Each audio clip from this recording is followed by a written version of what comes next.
Okay, I just realized my mic was muted, so I'm gonna act like that didn't happen. Welcome everybody, welcome. Today is May 9th. Good morning, good evening, good afternoon, good night, depending on where you are. Today is a big day for us all. I gotta say this. It's May 9th, a Monday.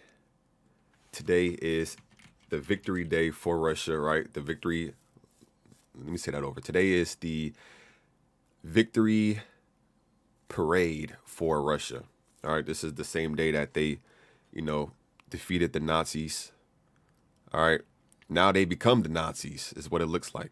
All right, just just my opinion, not facts, just my opinion. But I was reading this article. All right, I want to share with y'all. I want to talk about what's going on as far as the crypto markets, the global economy, this war versus Russia. What is this war with Russia and Ukraine? Could it escalate? I don't know.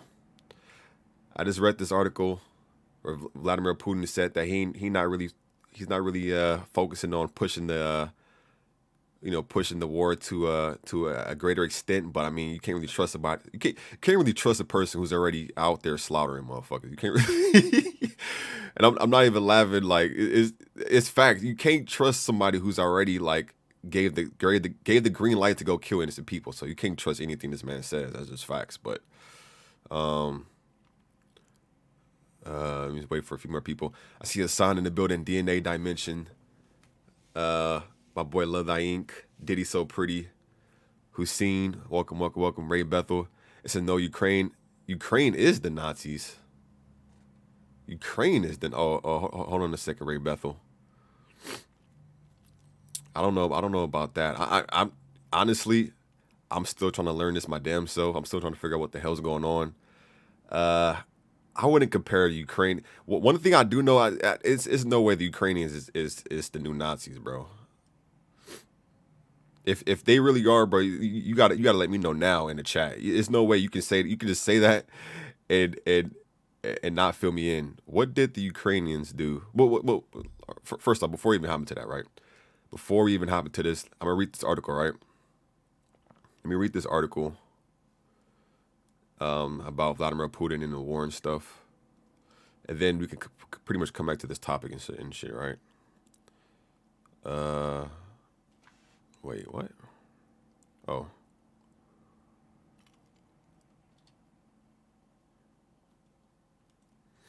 But everyone, welcome.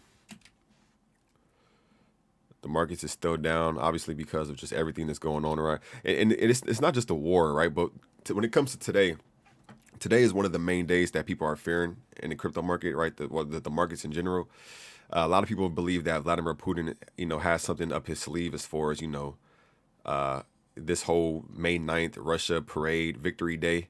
And some people think that he's going to go to another level. So a lot of people are fearing this. But this isn't the only thing that people are fearing, right? Even going over here, shout outs to JMK, right? Let me zoom into this. Shout outs to JMK. It's multiple things that's driving fear into the crypto markets, stock markets, and everything, right? He says, look at shout outs to JMK again. He said, taking numerous factors into consideration, the rate hikes, extreme fear, Fed turning more dovish, generally positive state of the job market, not incredible but far from bad, etc. He said, I really think the CPI data is going to come in lower than the month before, aka inflation is starting to top out. And when he means by CPI data, because I have to look up this my damn self. He said, keep a close eye on Wednesday's CPI data release, people. Mark my words, the market will move accordingly. CPI stands for Consumer Price Index for those that don't know. It is a strong indicator for whether inflation is cooling off or going up. All right.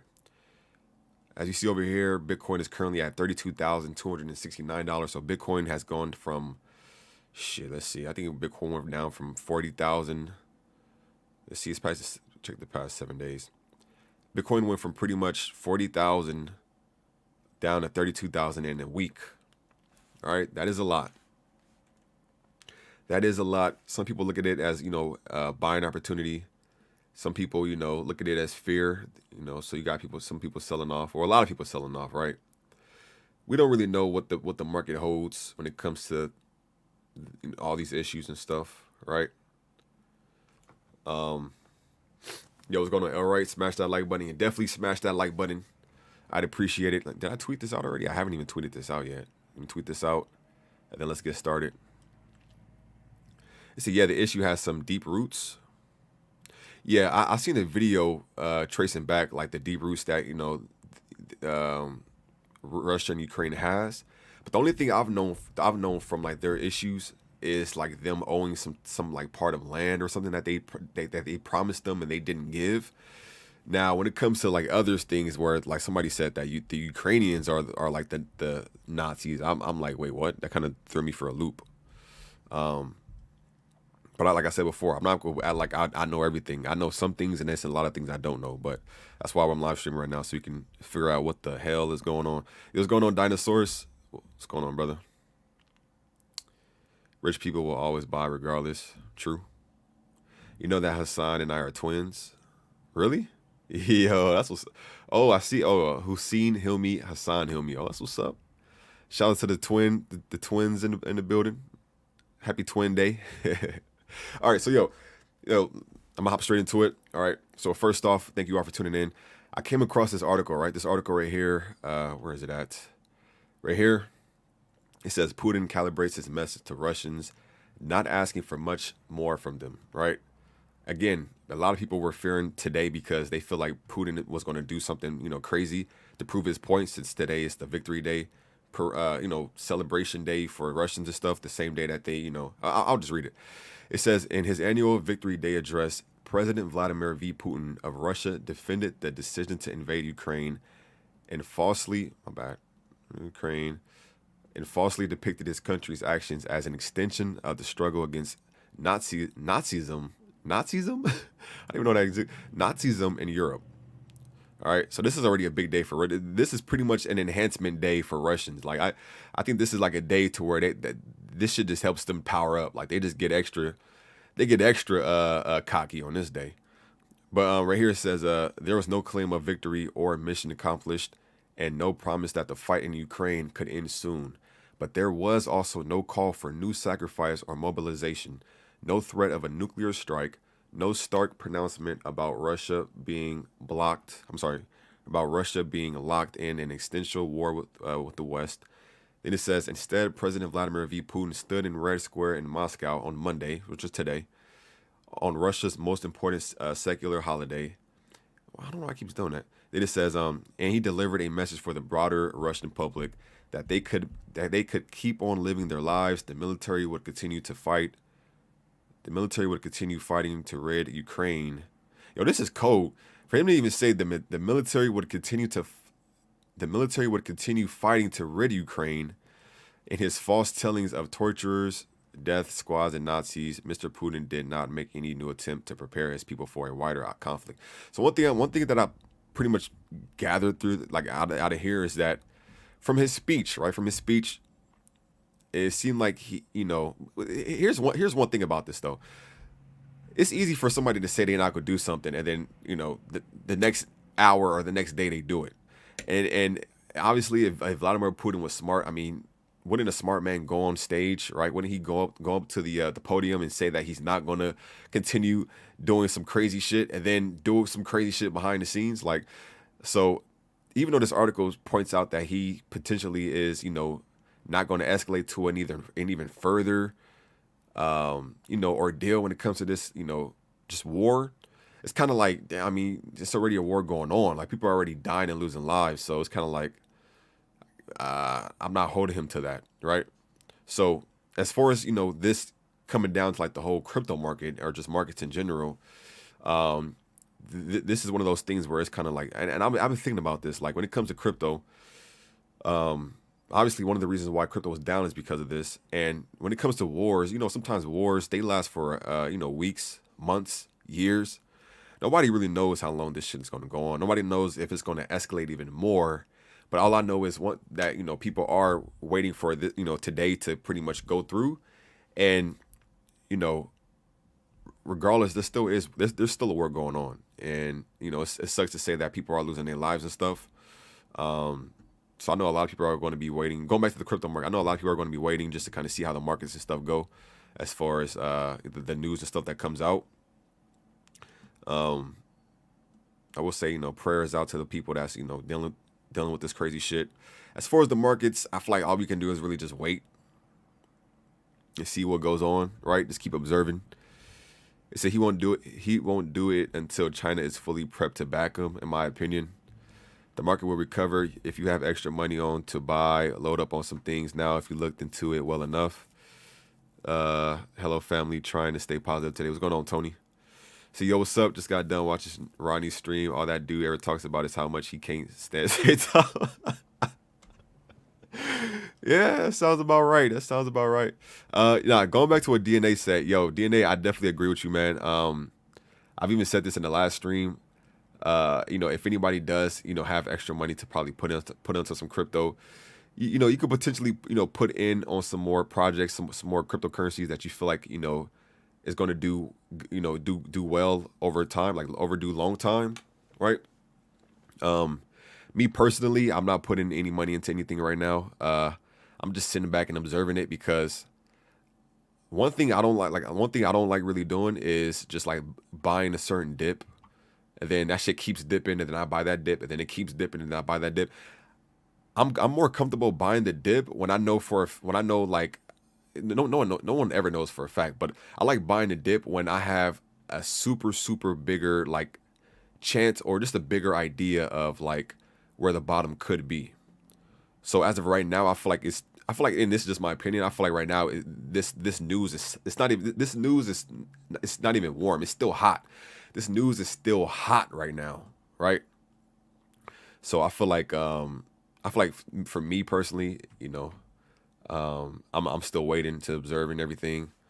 Once I feel like stuff starts cooling down, and maybe we can start seeing Bitcoin kind of go back up and seeing some more positive things in like the crypto space, then I'll be comfortable putting like buying some dips and stuff. But I'm not about to just come on here and just start just feeding y'all that instant just buy the dip, buy the dip, buy the dip. I mean, if y'all want to do that, go ahead. I mean, shit, do whatever you want. But me personally, I'm about to keep waiting, just see how this shit goes. One thing I will say, like for instance, when it comes to like BTFA, I know BTFA does have some positive things coming out. I know BTFA, the team, they said this the other day. They said times like this, the BTFA team focuses on building utility, partnerships, and exchange listings.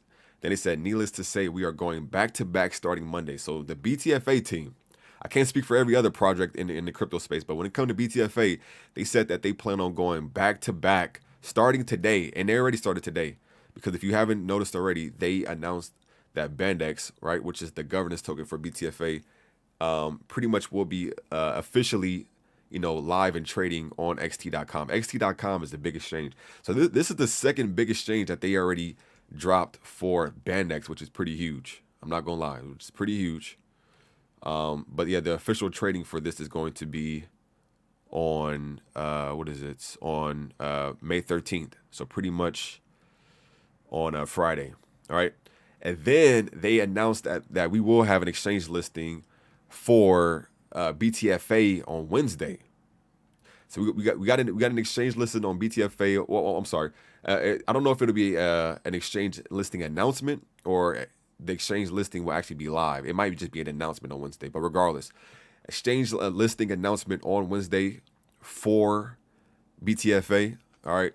So when it comes to BTFA, I can't speak for every other crypto, but when it comes to BTFA, buying the dip definitely makes sense because of just what they have and what they pretty much are saying that they plan on delivering.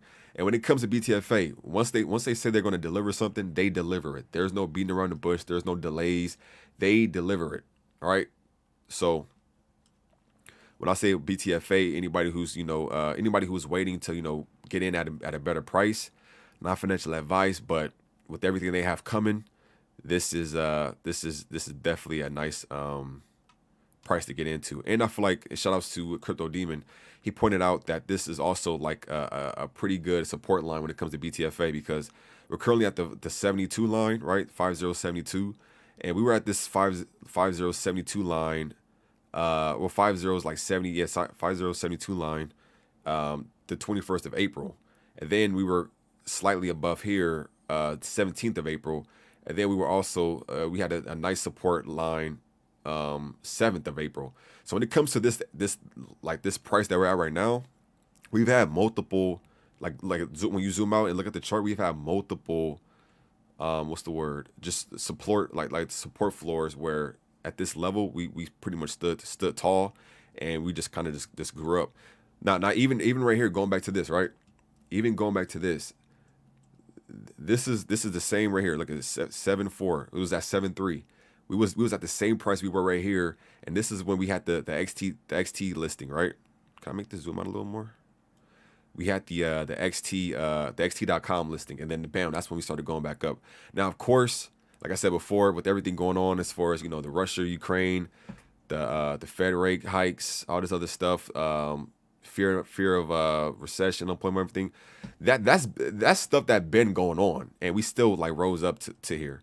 So this next exchange listing, hopefully we can get another one, and that could take us up to the 14 level, or the 20 level again. That'll be beautiful. That'll be beautiful. But all I know is the BTFA team is coming with a lot of announcements, catalysts, partnerships, all that good stuff. So yeah, now's the time to get in if you're trying to. Not financial advice, but any news on when, if they are lowering the amounts you need to deposit in the Binance vaults for staking? Nah, you talking about as far as having it? Let me see. I'll send a message to Phoenix right now. Yeah. So going back to yeah. So that's pretty much just the whole Russia thing, Russia and Ukraine thing, right? Right here says President Vladimir Putin warned of a possible nuclear strike against anyone who intervenes in Russia's conflict with Ukraine. Experts see a range of possibilities if Moscow were to use nuclear weapons. So you got people over here fearing that they might use nuclear weapons and shit. If that happens, I don't think crypto gonna matter at all.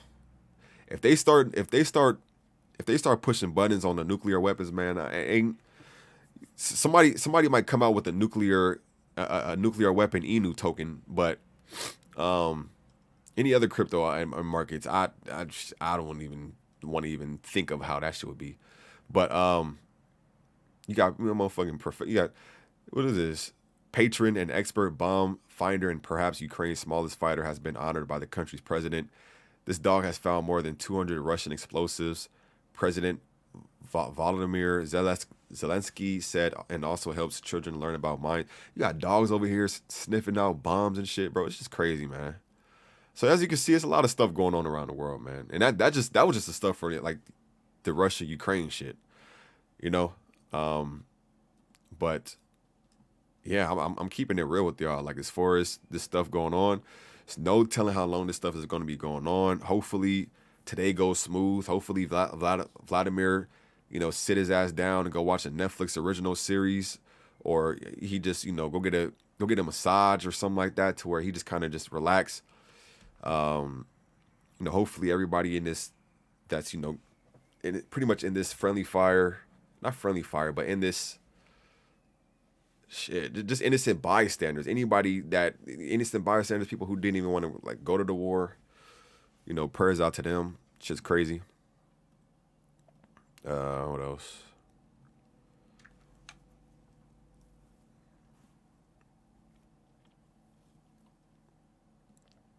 There's a lot of crazy stuff going on, man. Can't even lie.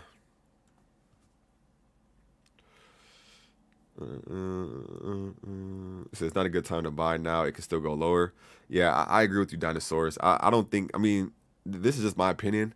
I prefer to, at the end of the day, even today, this is why today is big, not for just the people in Russia or Ukraine. This is a big day for everybody. People who are invested into crypto, people who just not even people who are invested into crypto. Because if a war, for real World War III breaks out, that shit automatically affects everybody in the world. There's so many businesses that's linked to one another, to where those businesses, might have to stop, doing their thing because that country is affected by it. This country gets affected by it because that business can't do that anymore. This business might, or this country might have an issue with that country helping that country. It goes to it can go to a domino effect, pretty much. If a World War III was to happen, it can go into a domino effect where every country just gets affected. You got people who trying to intervene. Companies don't want to supply people. Those people get mad at the companies who don't want to supply them. Like it's a whole domino effect of bullshit that can happen. Hopefully that doesn't happen. Hopefully it doesn't happen. But yo, I'm gonna watch this video by Cryptosaurus because he fills in all the details better than I do. And yeah, so I'm gonna pop this video on. I'm gonna try not to pause it because I want to just have him just talk and we gather some information. But yeah. So let me see. I'm gonna turn this on. Let me grab a snack and I'll be right back, y'all.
I'm back.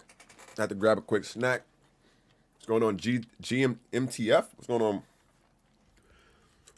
West Coast news in the building. What's going on, brother? The market is taking a major hit right now. Yeah. I think the quicker that we can get through Monday, the better.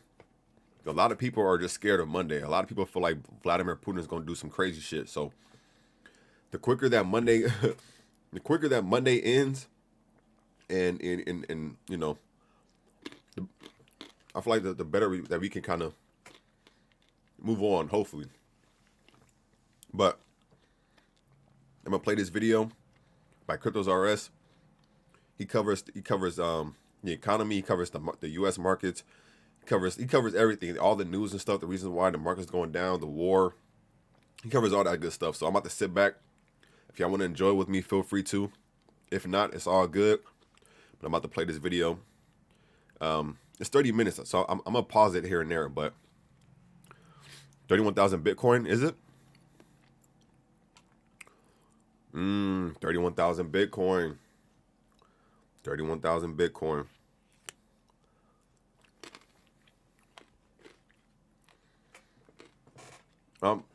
This is just a prediction, but I really think this fear is all really just coming from the war. Like, there's a lot of other fear. Again, going back to over here, like my man JMK says, he says taking numerous factors into consideration: the rate hikes, extreme fear, Fed turning more dovish, generally positive state of the job market. But when it comes to just the war in Ukraine thing, I think that's the main thing. Because if you think about it, we've been had the rate hikes. We've been knew about the rate hikes and stuff happening. And then even after the rate hikes meeting happened, the FOMC meeting happened, the markets weren't affected that much. Like they were going down a little bit. Then it kind of just was chilling. The market started going the Bitcoin and stuff really started going down to because of this day. So like I said, hopefully after this day is over, we start recovering. But I don't know. But I'm about to watch this video though. About to hop into it. Welcome back to Cryptos Are Us. I am George. We're all George. So, this morning is not looking very bright so far. Extreme fear for Bitcoin and U.S. markets.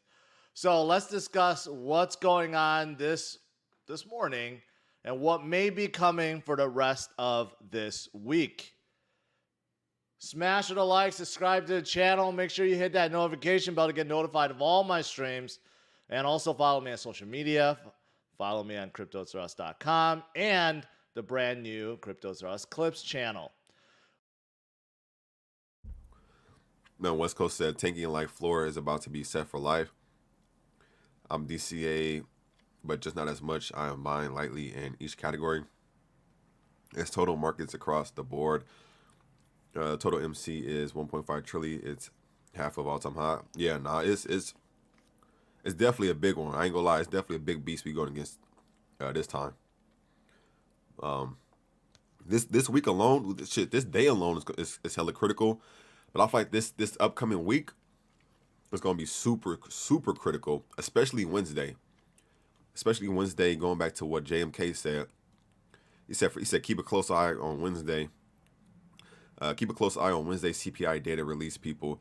Mark my words, the market will move accordingly. CPI stands for Consumer Price Index. For those that don't know, it is a strong indicator for whether inflation is cooling off or going up. So this week is going to be critical for everything. So, yeah. Welcome, guys. Good morning. Good morning. It's one of those days where you just got to step back and take a breather. And that's really what you need to do. Because right now, U.S. markets in the futures markets, not looking good. Dow down another 300 points, and NASDAQ close to 300 too, another negative 2%. And it has been going down and down and down and down. Unfortunately, it's putting more pressure on Bitcoin and crypto.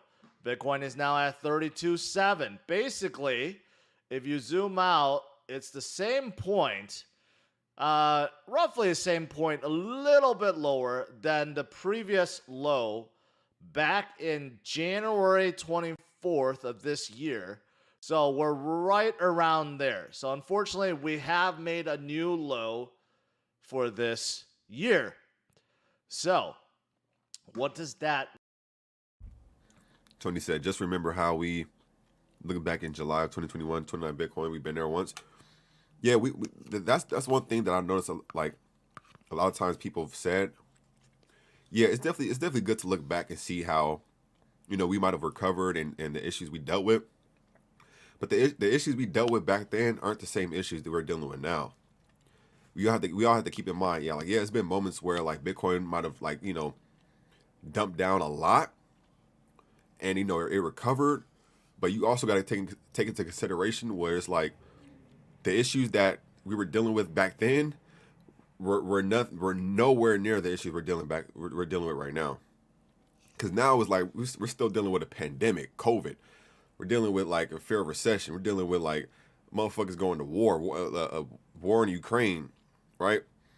The Fed rate hike, like the unemployment issues are like there's like even way more. There's more issues that we didn't have before then, on top of the issues that we're still dealing with back then. But at the same time, I mean, that's why I said earlier we're definitely going against another beast. It's not the same beast that we fought and overcame last time. It's a whole nother beast this time. I ain't gonna lie, it's a whole nother beast, but that doesn't mean that we can't get through it. You know what I'm saying? Like I'm not saying we can't get through it. It's just I'm saying this isn't the same beast that we battled last time. So it's why are so many crypto YouTubers in hiding today? Bitcoin on sale. Whoopee! You're correct, sir. I don't know. I'm actually mad that I'm not mad because I actually do have some money, but I look at this opportunity as for like buying a Bitcoin. But me personally, I don't want to hop in and buy anything. I don't want to hop in and buy anything until I know the lowest floor price possible. And the thing is, nobody really knows what the lowest floor price could be because there's no telling how long these issues can keep going. There's no telling how long this war can keep going, and there's no telling how crazier this war can get when it comes to Russia and Ukraine and everything, right? And the fact of possible other countries intervening, and then those countries getting messed up, and then it really just what I'm saying, like to the point where a World War III can happen. Like nobody really knows, right? So me personally, I'm just sitting back and I'm observing. It says, bro, you go live in up and down market salute. Yeah. I mean, shit. That's what I was just about to say. Like, regardless of it being up or down, I feel like people need to start paying attention to where, like, if the markets is, down, you also need to pay attention. Of course, I feel like when the markets is down, you need to pay attention to them just as much or even more as you would pay attention to them if the markets were up. Because there's a lot of people in crypto who feel like they can just come in crypto and just buy and they just buy that crypto, and then that crypto they bought, that's the only thing they have to worry about. But nah, you got to worry for one. Even if you don't invest in Bitcoin, you have to pay attention and still do your research and keep an eye on Bitcoin, because a lot of times altcoins follow what Bitcoin does. And then it's like just outside of crypto, you got to take a look at what's going on when it comes to the economy, like the global issues, the pandemic, like what I'm saying, the rate hikes. You got to pay attention to everything. So I know that, or this is just something I believe. I feel like people should do research on all these things, and I feel like when you do this, you have a greater chance of being a better investor. And I don't look at myself as a professional because I know I'm not a professional investor. I still look at myself as a beginner because I feel like there's always something that you can learn. So I try to go live as far as just to kind of just it's kind of, I feel like it's easier when you're learning with other people. And I feel like it may be some people who kind of don't care about it, but maybe if I go live, we can all kind of just bounce ideas and discussions off one another and learn stuff together. But said BTFA just tweeted out some Monday motivation. Let me see what BTFA said. My bad, y'all. I'm gonna check this out and then I'm gonna go back to the video because I do want to see what I do want to hear what Crypto R Us has. Yo, I noticed we've been getting a lot of followers on BTFA. All right, here we go. Let's see what BTFA said. They said this is breaking news. And again, I'm not trying to be one of those influencers that's tricking people. I'll tell y'all right now, I still have a partnership with BTFA, but I'm not about to just come on here and just be like telling y'all to just buy the dip. Yo, buy the dip. Like, nah, I'm gonna let y'all know, like, yo, when it come to me personally, I already have a nice sized bag of BTFA. As of right now, I'm not looking to buy any other cryptos right now. I'm keeping it real. As of right now, I'm sitting back, I'm observing. and I want to see how like low the markets can actually go. And then when I feel like all right, it's so low to where like this is a super amazing buying opportunity, then I'm gonna buy more. Like we're still figuring out like new crazy stuff today. Like so, me personally, it's no rush for me to get in, but that's just me. But my man said red market goals. He said 3 exchanges for BTFA, 2 down. So they plan on bringing one more exchange for BTFA. And then it says 2 top 5 exchanges in volume for BTFA, 1 down. So the next exchange for BTFA is going to be another top 5 exchange. That's pretty big. This says release of a banana index DAO almost done. Closing a deal with a major charity organization. Meeting Wednesday. We won't back down when there's blood on the streets. Okay. Okay. So they already announced that XT.com is going to list BANX, officially list BANX on Friday, right? That's when it goes live trading. Another top 5 exchange in volume for BTFA. That's big. Okay. They said that another exchange is coming Wednesday. So I wonder if that's going to be the exchange for BANX or the exchange for BTFA. I'm hoping it's for BTFA. Because if it's for BTFA, that'll help us start getting the price back up. Especially if it's a top 5 exchange. Okay.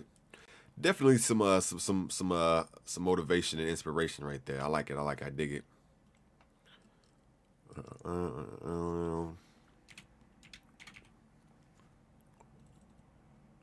Don't get me wrong, y'all. I'm all about buying the dip and everything, but let's be smart about buying the dip.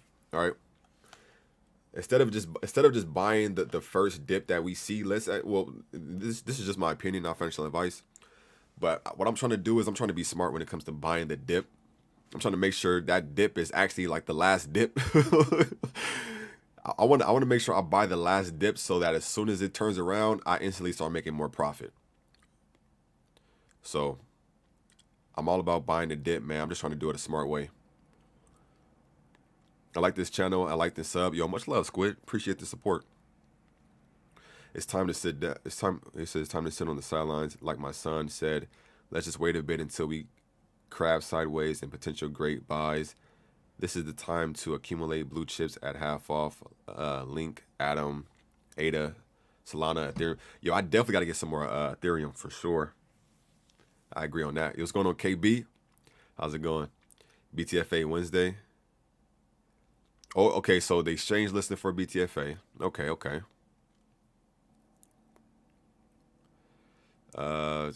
Exchanges don't pump tokens like they used to. Look at Terrarium. Yeah, it's damn, what's going on, Hams? Yeah, it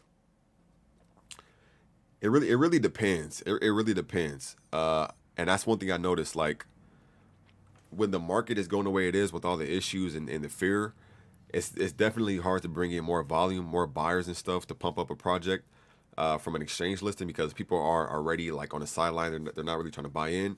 But even before Bitcoin started crashing this low, yeah, he's right. When it came to Terrarium getting these other exchange listings and stuff, it didn't even really help. It didn't help Terrarium. Terrarium just kept going down. But the reason with Terrarium is they shot themselves in the foot with that whole Binance US thing. The thing with BTFA hasn't had any like issues like that. You know what I'm saying? Like, you know, somebody might be able to mention like the BSC like launch or something like that. But I mean, BSC when it comes to launching like public sale tokens and stuff on there, it's volatile. Like that could happen to any token. And on top of that, they already burned like $75,000 worth of BTFA. I mean, I'm sorry, of BANX on the BSC side, and they plan on just doing other things to get the BSC and Ethereum side to where it needs to be. So when it comes to BTFA has done everything. They delivered everything. There's no issues, no red flags. So I feel like, you know, when it comes to an exchange possibly bringing some volume, BTFA has, you know, a better potential than, you know, other projects that, you know, shot themselves in the foot. But I don't know. I don't know. Like I said, not that many people are really buying. There's more people on the sideline. There's always people buying, but, you know, how it's going right now, I'm sure there's less people buying, but we'll see. It says, why the hell would you sell in this market if you're not HODL in this sea of red? You're losing. Yeah. Unless some people like are already up a lot to where they don't really care. But yeah, at this point, it's kind of like you might just hold or buy. Me personally, I'm holding, staking, and this is why I tell people to stake your tokens. When it comes to BTFA, I make sure I stake my tokens. Why?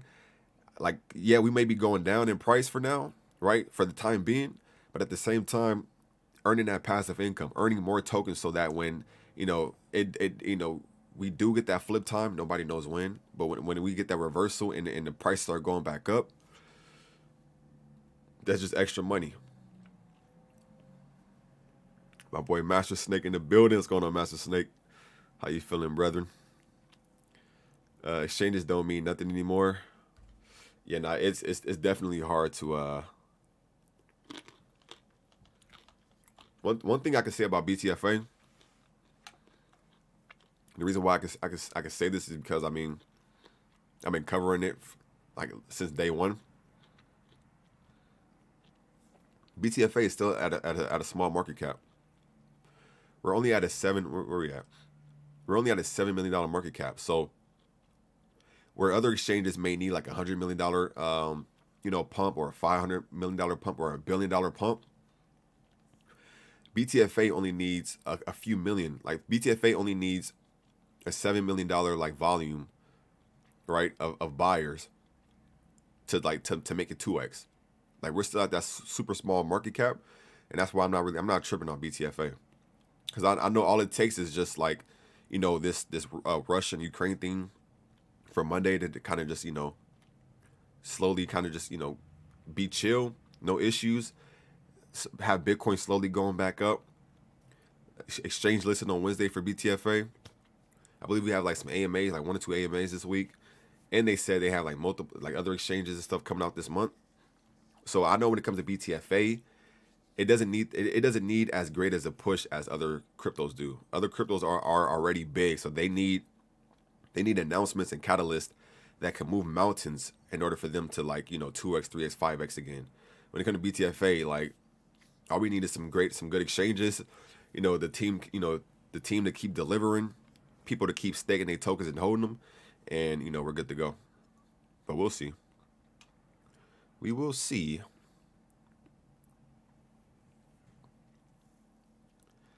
It says, fam, the staking on 8 wallet is insane. I'm staking and forgetting it until my grandkids hit 13 years. It is. I'm about to show you right now. So when it comes to my 8 vault, how much I got in the 8 vault? Do I have something in the 8 vault? Yeah. So I got 500 million tokens in the 8 vault so far. So I've earned 10.3 million BTFA tokens in the 8 vault. I currently have 1 billion. I currently have 1 billion in the the Chim vault. Yo, I've earned 40.8 million BTFA tokens in my Chim vault so far. And then Bandex, I just put Bandex in the Diamond vault. So where's it at? Yo, there's a lot more people staking like Bandex and stuff. Yeah, there's a lot more people staking. I put 322 Binance tokens in here. I already earned 7 million, and this is gonna be locked up for 6 months. So I got all the time. I got half a year before I even look into taking that out. Wasn't Europol supposed to have an AMA today? There was supposed to be an AMA today, but the BTFA team, they don't want to do like any AMAs and like promotion and marketing like that. Well, they'll do marketing, but as far as AMAs, they feel like it's a little too hard to do an AMA focused on talking about BTFA when you have so much just like fear and just negativity as far as like the whole markets and stuff being like as it is right now. So they're really trying to save the AMA to where like the market is at least neutral, not when we're just continuously kind of going down and you just hear just nothing but bad news. Like they're trying to wait till the markets can kind of like turn around and at least go neutral. Like the markets don't have to start shooting up for them to do the AMA, but they want to do it to where at least the markets, we start trading like sideways or something at least. And there's not all this crazy stuff going around, which I understand. It's like imagine like you're trying to serve somebody or I'm sorry, imagine somebody's trying to like serve you the most juiciest, most tender, most just, richest, just, sirloin steak in the world in a room full of just like cow manure, right? Like imagine somebody's trying to serve you the most delicious steak you've ever seen, you ever tasted. They're trying to serve you this, right? Trying to have you eat this in a room full of just cow dump, cow crap, chicken poop. It's kind of like, yeah, it's like, yeah, the steak is tempting, but it's just it's so much other just crap in here. It's like I think I'll just save. I think I'll just save the steak and wait and eat it tomorrow when like there's no cows and random ass just like cow dong just sitting next to me. You get what I'm saying? There's Bitcoin trying like hell to get back to that 32K mark. Yeah, that's one thing. That's one thing that already tells me a lot. Like if you really think about it, right? If you really think about it, the last time that like we had like a quote unquote like crypto market crash, that was because there were a lot of issues that were focused on trying to crash crypto, right? You had like the fear from like China announcing like them banning institutions from serving like selling crypto. You had Elon Musk pretty much saying like he's gonna he's not gonna accept Bitcoin for his Teslas because Bitcoin uses up too much energy. You had so much negative news on Bitcoin and crypto itself. That's why crypto back then, like last year, that's why crypto back then was going down. Now crypto's going down because of this other world stuff that the war in Ukraine, right? The unemployment fears, fear of recession. So it's not crypto. Like you still have some stuff where people are saying this and then about crypto, but there's so much adoption. There's so much positive stuff popping off for crypto. So it's not just the crypto issue that's making the market go down. It's this other shit that's making the market go down. And I feel like if it really was like man, just like a super crazy scary like thing to where you would start panicking. I feel like we would have been at like 22,000, 23,000 already. The fact of like we're going down, yeah, Bitcoin is going down, but it's going down. It's going down pretty slow compared to where I've seen it dump. I've seen Bitcoin dump fast. Like I'm talking about way faster than this. Like to the point where it went down like shit. What like how much it go down the last time? Uh, let's say it went down like $20,000 or something like that in like a matter of like a day or two, or like not probably a day or two, but like a few days. This is like it's still like it's trying so hard not to go down, but as long as we got more people who are buying like the dip on Bitcoin, hopefully once we get that reversal, we can start seeing some better things and stuff. But I do want to watch this video though, because I know George is about to really dive into it. I'm about to start the video over. They rescheduled the AMA with your pop into the market is more stable. Exactly. For a token with all utilities done, you would think now would be the perfect time to market, especially with the price down. Is no. Don't get me wrong. They're still marketing. The BTFA team, they're still marketing. It's just I think with AMAs and specifically like the Europop AMA, there wasn't too much promotion behind it. Like it was like even like the because there was two delays, right? There's two delays with the AMA. Today was the second delay, and then the first time we were supposed to do it, that was the first delay. Leading up to that first delay, there was no promotion behind it. Like I knew for a while that the BTFA team, was putting together an AMA with Europop, but there wasn't like any tweets about it. There wasn't like a video like Europop. I'm not trying to like down talk him or anything like that, but he didn't make a video addressing the AMA coming up. He didn't even make a post. He didn't even make a post prior to like the AMA. So it wasn't any promotion towards even like promoting the AMA with BTFA. And Sway is gonna make sure he get his money's worth. So he's like, yo, like nah, man, like you need to. And of course he was saying this respectfully, but he was pretty much saying like, yo, like all we ask is that you promote our AMA leading up to the AMA, because we're doing it on our end. We feel like you should do it on your end.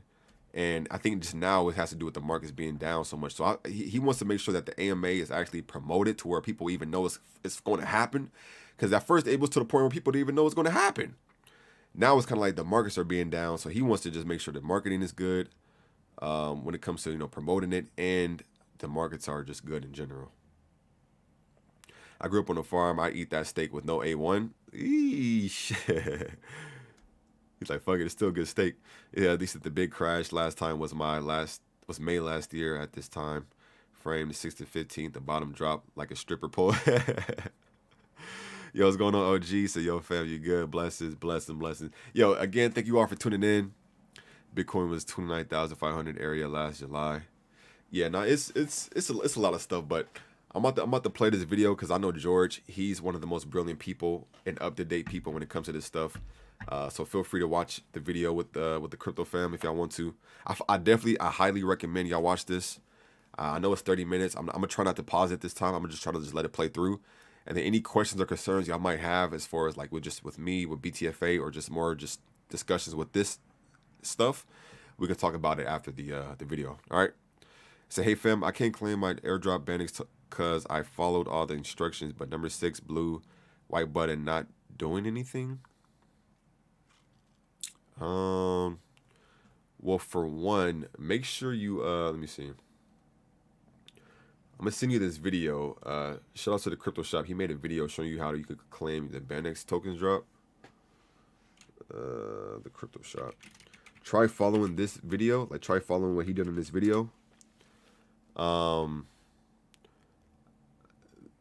I do remember the team saying like if you claim your Binance tokens and they give you, and like when it comes to like the transaction fee, if the transaction fee is like absurdly like high, that means that you somehow got like overlooked and you weren't included into the airdrop. But that doesn't mean like you can't like you won't get tokens or something like that. If they overlooked it, if it was a human error, they will, pretty much help you get your Binance tokens to airdrop. But before we even dive into any of that, make sure you watch this video. Check it, check everything that you can do, and also make sure when you're trying to claim your Binance tokens, I'm sorry, yeah, make sure when you're trying to like claim your Binance airdrop tokens, make sure you're doing it through the phone browser, not the web browser that's in your wallet. So not the Coinbase wallet browser, not the metamask wallet browser. Make sure you are trying to claim your Binance tokens through your phone browser. So your phone browser through Chrome, through Firefox, do it that way. All right. And then in other words, check this video out. See if this helps. If this doesn't help, then just remind me. Just bring it up again in the chat, and I'll try my best to help you get this fixed. Who is this? This is Cryptos R Us. He's a very popular like YouTuber when it comes to crypto, but he covers like crypto. He covers the economy issues. He covers like stock market. He covers everything. He's pretty much your go-to guy when you want to know what the heck is going on when it comes to like the crypto market and just everything. So I'm gonna watch him to see what's going on today. This was live streamed 2 days. 2 hours ago. So this is like the most recent like information and stuff. But yeah, I'm gonna watch the video right now. Welcome back to Cryptos Are Us. I am George. We're all George. So, this morning is not looking very bright so far. Extreme fear for Bitcoin and U.S. markets. So, let's discuss what's going on this morning and what may be coming for the rest of this week. Smash the like, subscribe to the channel. Make sure you hit that notification bell to get notified of all my streams. And also follow me on social media. Follow me on cryptosaurus.com and the brand new Cryptosaurus Clips channel. Welcome, guys. Good morning. Good morning. It's one of those days where you just got to step back and take a breather. And that's really what you need to do. Because right now, U.S. markets in the futures markets, not looking good. Dow down another 300 points, and NASDAQ close to 300 too, another negative 2%. And it has been going down and down and down and down. Unfortunately, it's putting more pressure on Bitcoin and crypto.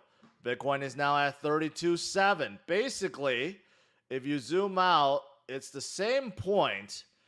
Roughly the same point, a little bit lower than the previous low back in January 24th of this year. So we're right around there. So unfortunately, we have made a new low for this year. So what does that mean exactly? Does that mean that Bitcoin is dead and Bitcoin is going to be dead forever, like so many people are now saying. No, that's not what it means at all. And I'm going to tell you why.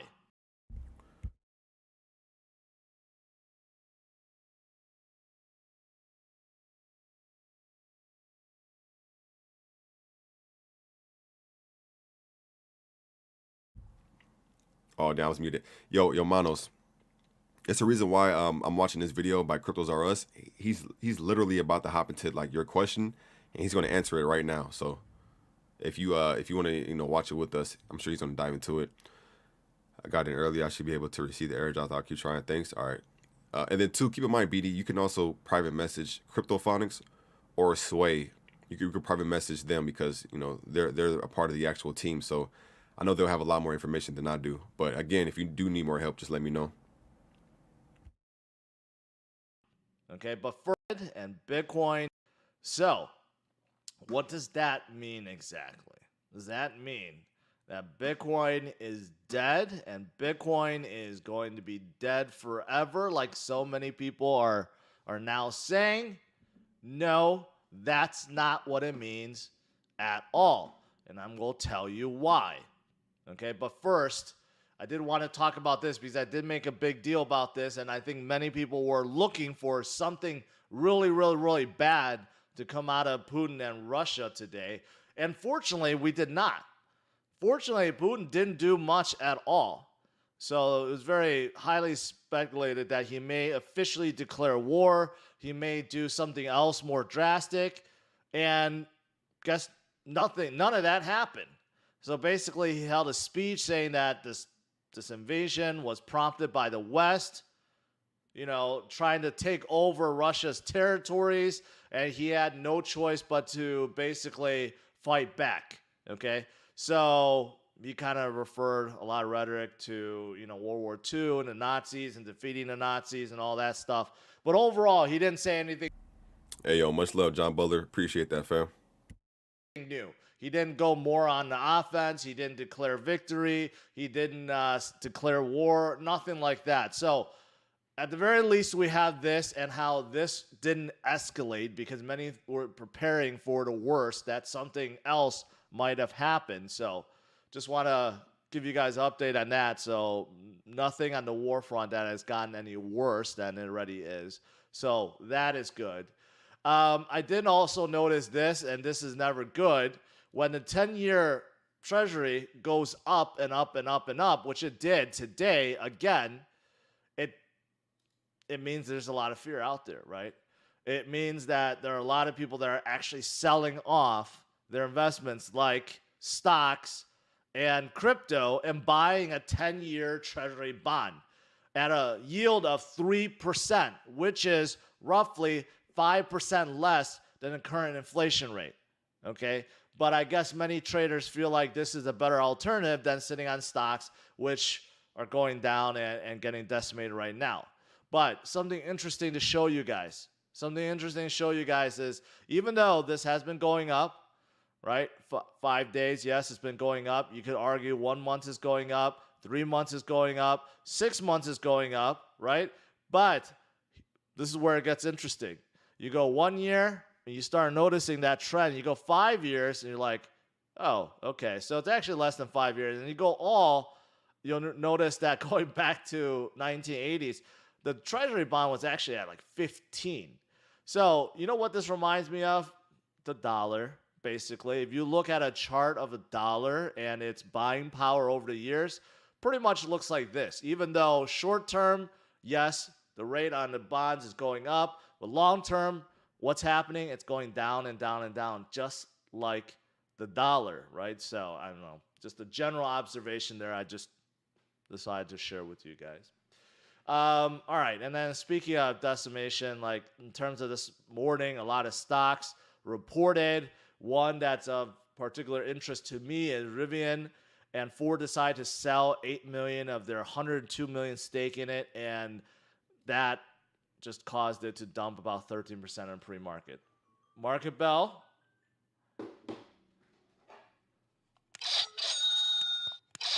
All right. Market is opening right now. And of course, when there's fear, everything goes down. Tesla's down another 3%. All right. So that's the stuff I want to cover from, I don't know, general news, I would say. But what about going back to Bitcoin, right?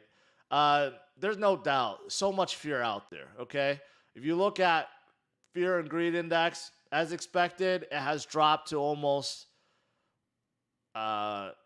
it dropped to 11. And I was going to say almost to all-time low, but that's not the case. I have seen 10 before. But normally, anything in the 10s is really, really bad. Yesterday, it was at 18, updated to 11, right? So there's just a ton of fear right now.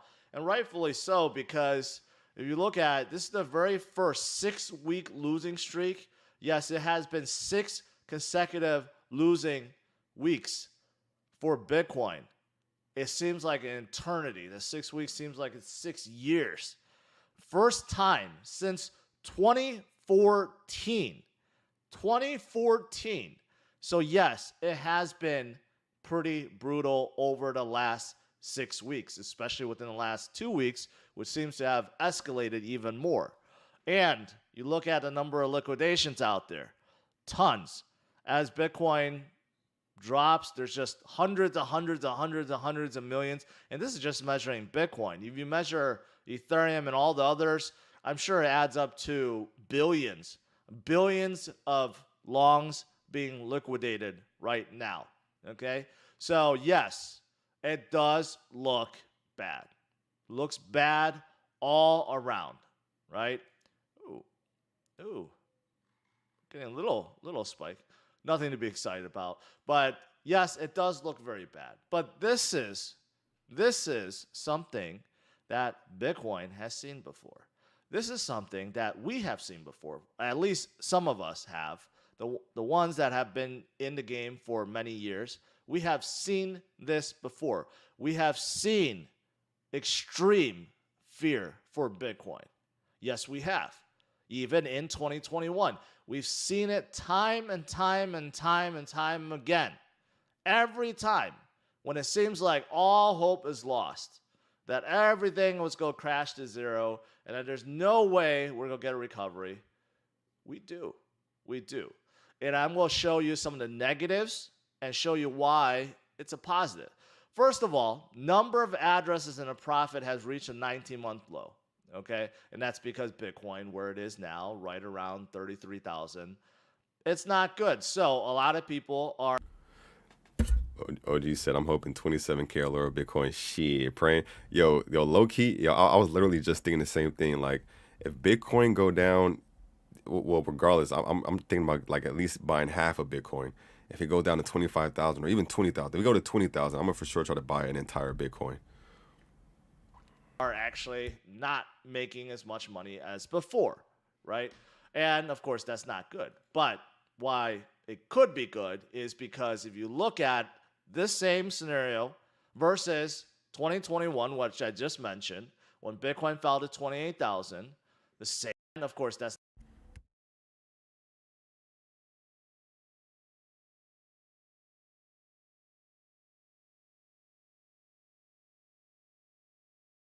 Wait, am I muted? Oh, yeah, Mr. Buzz says, seriously, he says, seriously, bull run is over. We will get a pump here and there. not good. But why it could be good is because if you look at this same scenario versus 2021, which I just mentioned, when Bitcoin fell to 28,000, the same thing happened. The number of addresses in profit dropped to a significant low level, and then boom, that was when things reversed. Kind of like right now, right? I made this correlation with 2021 many times in my stream because it feels exactly the same way. In 2021, it just seemed like it was a little bit quicker. So it was like ripping off a Band-Aid a little bit faster. But we still had a tremendous crash in 2021. And we crashed to 28.8, which we are still above right now. Not saying that we won't get there. Maybe there is a chance because of all the fear that's out there. But we have seen this before. So the number of addresses in profit, yes, unfortunately has dipped to basically the same level as 2021. And we have seen other periods when it has dipped to this level. And generally speaking, going all the way back to 2011, when the number of addresses in a profit is this low, we get a tremendous run upwards. Okay, so this is turning a negative into a positive, right? And this is one of the reasons why we need to stay in the game, because sometimes it just seems. I mean, Mano said Bitcoin will dump another time. West Coast Crypto says ran from banter, said longs are getting called. Yo, West Coast, I'm still trying to understand what those longs and stuff mean. Like that's a category I still haven't even like really dove into. I hear that phrase a lot where somebody's saying like longs and shorts and but what does that exactly mean? If you could break that down. He says bull runs have an end, but so do bear markets. True. He says right now many bulls are loading for the next upcoming bull run. Yeah, if you think about it, right, just think about the people who sold Bitcoin at 60 at the all-time high, the people who sold Bitcoin at 60,000, the people who sold Bitcoin at 50,000, 40,000. A lot of times the people who sell at the top are the main ones who come back during the bull market, the bear market, and buy the dip. So yeah, that is true. The only thing is, in this case, is those individuals are usually smart and they step back and observe and wait for the right moment to get in. They don't just ape in. They don't just like hop back in as soon as they see a dip. They hop in when for one the dip stops dipping, and we start trading like sideways, and they already start getting prepared as far as hopping back in for that next bull run. It says the audio stream's current bit rate is lower. Is something going on with my stream or something? I don't know. Anybody ever told you look like dude from Atlanta, the TV show? Which one? I've seen you talking about with Childish Gambino. I know I don't like Childish Gambino. Who do I look like? The friend that's like super chill and he be smoking. I know I don't like Childish Gambino. I don't like Childish Gambino. Lakeith Stanfield. Is that the homie that be tripping? It's Lakeith Stanfield. Oh yeah. Okay, okay. Maybe it's the goatee. Maybe it's the goatee. A lot of time the goatees. Do I like this dude, y'all?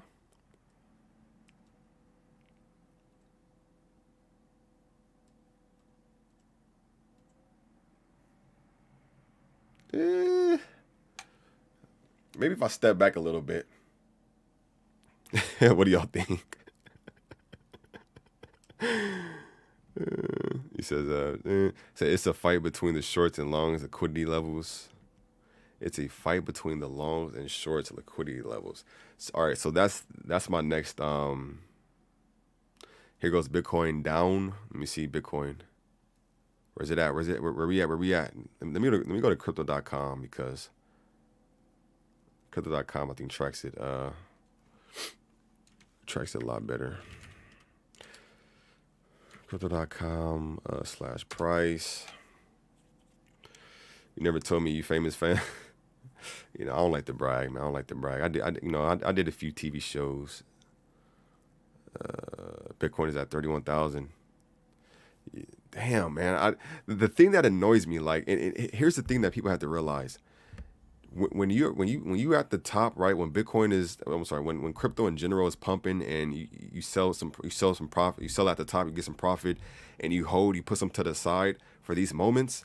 That is the most like beautiful and amazing feeling ever. There's nothing better than the feeling of having extra money when the prices keep dropping and then it officially hits that bottom and you start buying in the bottom. Like I'm generally mad that like I don't have just like 31K to just throw on Bitcoin right now. At the same time, I wouldn't throw some money on Bitcoin right now because I feel like we could potentially keep going until we actually see an actual bottom.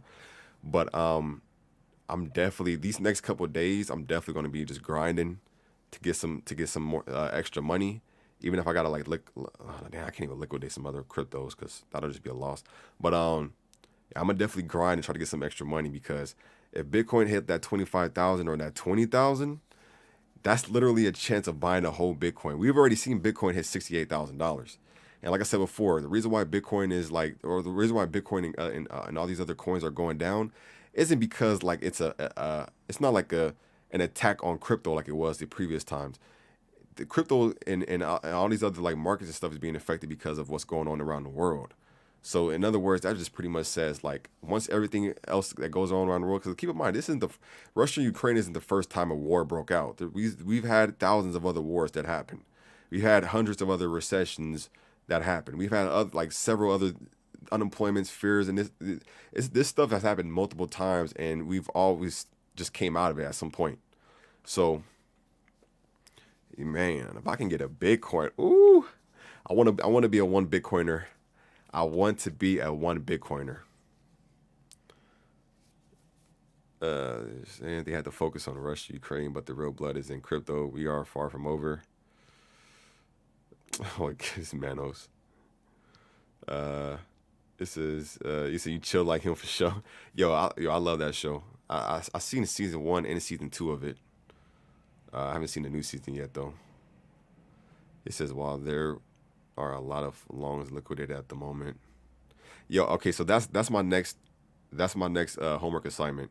Figuring out what this long and like short term lingo is, because I hear it a lot and I haven't even. Let me look it up right now. Let me just look it up right now. It's probably as simple as just look at crypto. What is long and short positions? Crypto long and short positions. Let me see what this is.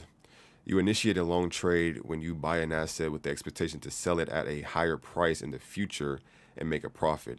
A short trade is initiated by borrowing an asset to sell it with the intent to repurchase it at a lower price. Oh. Okay. Let me see. Look this up real quick. So, yeah, it says you initiated a long trade. Breaking down a long trade. Long positions are where an investor gains exposure to cryptocurrency with the expectation that prices will rise at a later date, meaning that the asset can be sold for a profit. So I'm assuming when people have like a long position, that's pretty much them like putting down an investment, saying that I plan on putting in money now because I feel like the investment is going to go up in the future.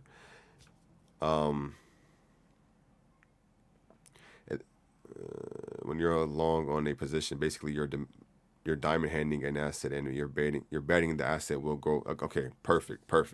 Then it says when you're short, you're basically shorting an asset, borrowing money margin to buy and sell to make price go down, and buying at a lower price. Talking about futures. Yeah, I've always heard of this term. Like these, like I've always heard of this, but I never just. It was just never one of those things that I was like, let me know exactly what this means. But it's pretty simple. I get it. So you pretty much got people who are, they're pretty much like what Dano said. They're pretty much like saying like, yo, I am committing to diamond handing this this investment. Or you have a person who's pretty much saying like, he says shorting. Shorts as long as futures trading like you're trading with margin. What will happen with the asset so some get liquidated at a certain price if they don't add money. So earlier when somebody said that, will BTFA make it through the storm and will Trust Wallet be added to staking soon? Trust Wallet eventually will be added. I don't know exactly when it'll be added. As of right now, I know Coinbase Wallet and MetaMask Wallet are the only two that can, work on the staking vaults and stuff for BTFA. Now, as far as what BTFA has to come in the future, you asking me this question about BTFA is pretty much just asking me about this question like crypto in general, like asking me about Bitcoin and the entire economy, which I got to be honest, I don't know, because right now BTFA is being affected by Bitcoin going down. Bitcoin is going down because it's the effect of the economy, the fear in the economy. just the issues, the war, the Fed rate hikes, everything, everything. So I'm not even gonna pretend like I know, because I don't know. And if anybody says they do know, they don't know. Nobody knows what the market holds, even an hour from now, or let alone a day or a week from now. So it just comes down to just observing it and just keeping an eye on it every day, or however much you feel like your investment is, is important to you. I did a 100x on the coin last year and lost all my money as I was letting out a sneeze. Damn. Dang, he said it sneezed. It happened that quick. I got all my crypto staked, APY versus red market. Yo, Takashi, he's speaking facts. That's why when it comes to BTFA, I got all my BTFA tokens locked up right now. I got all my Crow locked up, being staked. I got the majority of my Ethereum locked up and being staked. That's what I was telling a lot of people. Like, if you have some cryptos that allow you to pretty much like stake and earn like extra, passive income, the APY. If you plan on holding it long term anyways, why not just stake it? Why not just lock it up and stake it and at least earn some more, tokens to where, hopefully in the future, at some point, right, the quicker the better. When the markets turn around, you'll even have a better profit because you were staking. It's not financial advice, but it's definitely a good idea. It says, seriously, I sold off everything last November 2021. Welcome to the bear market in coming weeks and months. I got my list ready. And remember, folks, 65% cryptos won't be here in the next bull run. Shit, I say like 80% cryptos won't be here in the bull run. Some people even think 90% of cryptos won't even be here in the next bull run. But good shit for you getting out early, man. I'm still observing. This week is going to be important, definitely important. I'm going to be making some big moves when it comes to this week. I already know Monday is a big day because of the whole fear of what Vladimir Putin might have done or might have announced when it comes to like further escalating the war or whatnot. And then Wednesday is going to be another big day because of going back over here. My man JMK said, let me see. My man JMK said over here, he said, keep a close eye on Wednesday. CPI data release, people. Mark my words, the market will move accordingly. CPI stands for Consumer Price Index. For those that don't know, it is a strong indicator for whether inflation is cooling off or going up. So I feel like this is definitely something important and worth looking into. And this next week is going to be an eye opener for sure. Idris said, please what? Did I miss something? What did you say? Idris just said, please. I'm not sure what he mean. But remember, if you start futures, you don't sleep at all. They said you got that right. All right, I'm about to go back to this video and see what he says. Seems like all hope is lost, and then, of course, that's not good. But why it could be good is because if you look at this same scenario versus 2021, which I just mentioned, when Bitcoin fell to 28,000, the same thing happened. The number of addresses in profit dropped to a significant low level, and then boom, that was when things reversed. Kind of like right now, right? I made this correlation with 2021 many times in my stream because it feels exactly the same way. In 2021, it just seemed like it was a little bit quicker. So it was like ripping off a Band-Aid a little bit faster, but we still had a tremendous crash in 2021. And we crashed to 28.8, which we are still above right now. Not saying that we won't get there. Maybe there is a chance because of all the fear that's out there. But we have seen this before. So the number of address and profit, yes, unfortunately has dipped to basically the same level as 2021. And we have seen other periods when it has dipped to this level. And generally speaking, going all the way back to 2011, when the number of addresses in a profit is this low, we get a tremendous run upwards. Okay, so this is turning a negative into a positive, right? And this is one of the reasons why we need to stay in the game. Because sometimes it just seems like all hope is lost, and then it's not. And then it reverses, and then you'll miss out on one of the biggest recoveries there is. Just like in 2015, 2021, and just like all the times before, right? This is talking about basically Bitcoin's hash rate. And again, this proves that the miners are not selling. There's a lot of speculation that miners may soon capitulate and sell off like they have in previous times. And that's just not the case. Not the case. If you're looking at it, miners are still continuing to mine, continuing to bring on more power. Let's go said I got a feeling that we see 29K Bitcoin, then dead cat bounce, then retracement to the 20K, 28K, then 3 month crabbing, then pop in, fall, and back down again before the New Year's.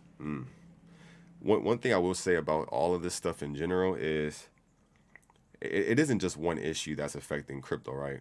It's not one, it's not two issues, not three, it's not four. It's multiple.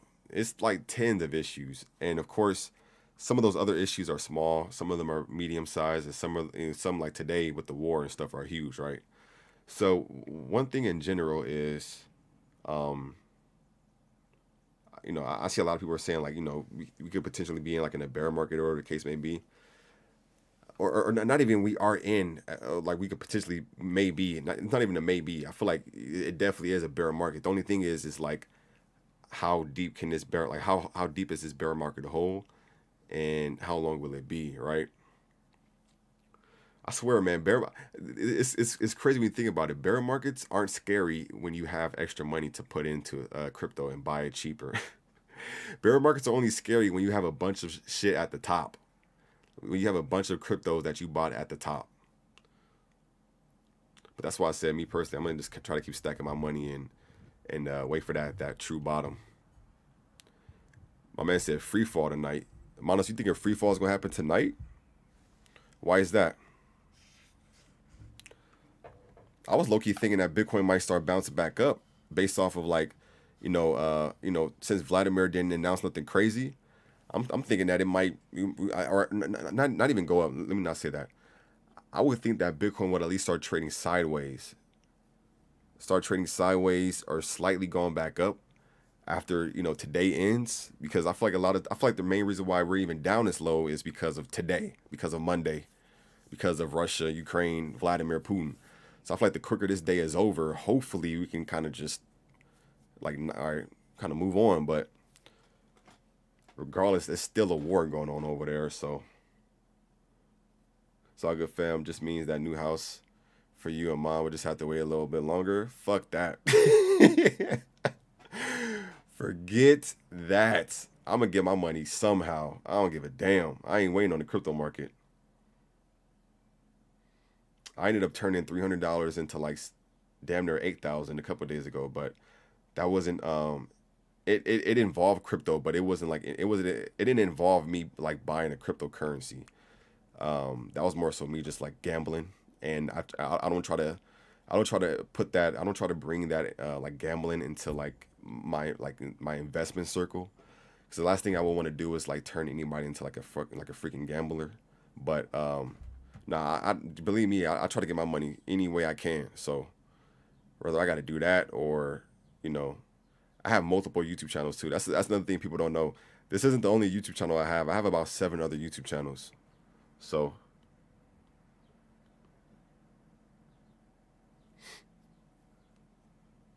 start putting money on put options. What do you mean put options? So no, it's falling already for days. So this week still. Elon Musk cashed out crypto to buy Twitter. Yeah. He said, that's funny. Man. Shit, hey, as long as he buy the dip, as long as he put it all back in and buy the dip, so we can have the most strongest and most beautiful reversal ever. On the long term, we still making lower lows. Option trading, you make money on betting an asset will go down. Yeah, shit. What's the amount a person can do? Like let's say I was to bet that Bitcoin went down to 20,000, and I bet $1,000. Like what's the potential of that? Like what is it, like a 2x? Because I'm assuming for that to work, if I'm betting that a crypto, if I'm betting that an asset will go down, the only way for me to even make money, like win or not win, but for me to like make money from that is somebody is betting that the that asset will go up, right? Now it's definitely good. It's definitely a smart idea to be on both spectrums of the of a whatever you want to call it, as far as investing into crypto. If crypto's doing good, pumping up, you're making money. But it's as far as like stuff like that, he said like do option trading to where he says you make money on betting and the asset will go down. Like imagine like you're first you're making money because an asset that you invested into is going up. Now you're making money because you're betting the asset can go down. That's actually a smart way to handle it. You have people who are just kind of like they're kind of just one they have like a one track mind where it's just like no Bitcoin like crypto's it's gonna go up, and it's kind of like nah man, like why not make money while shit keeping it real and just seeing that it's a potential that it can just keep going down for a certain amount of time. It says 100x put 5k when it hits 50k. You are a multimillionaire.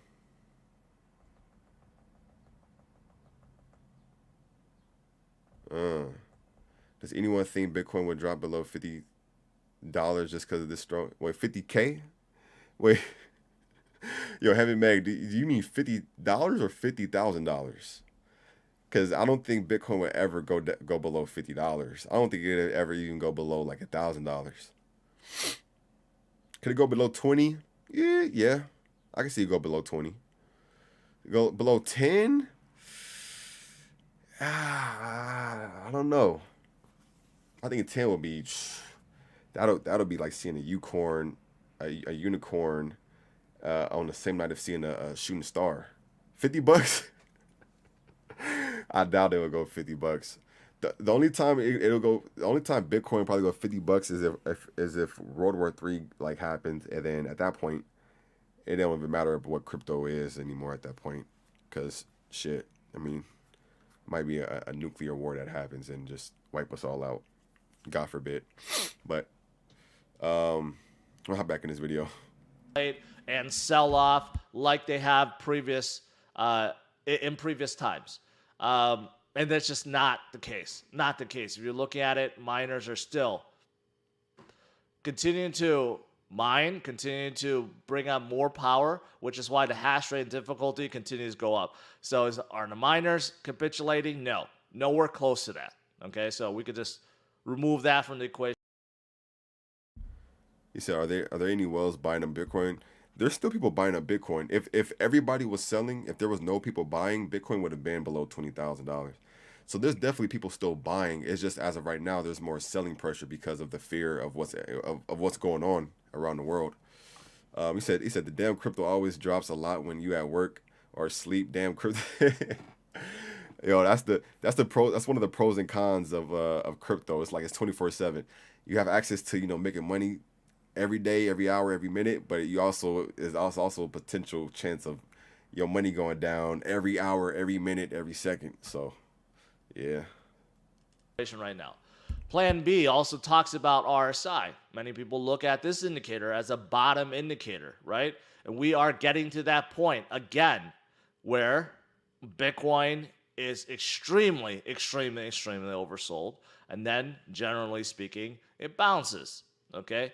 And this is a better representation of that. If you look at some of the previous times, again, like in 2021, when it seemed like all hope was lost, and back then, when we hit 28.8, people said, for sure, we're going to hit 20,000. For sure, it was going to happen, right? Well, it didn't. And right now, it's kind of the same thing. People are like, well, for sure, we're going to go down to 20.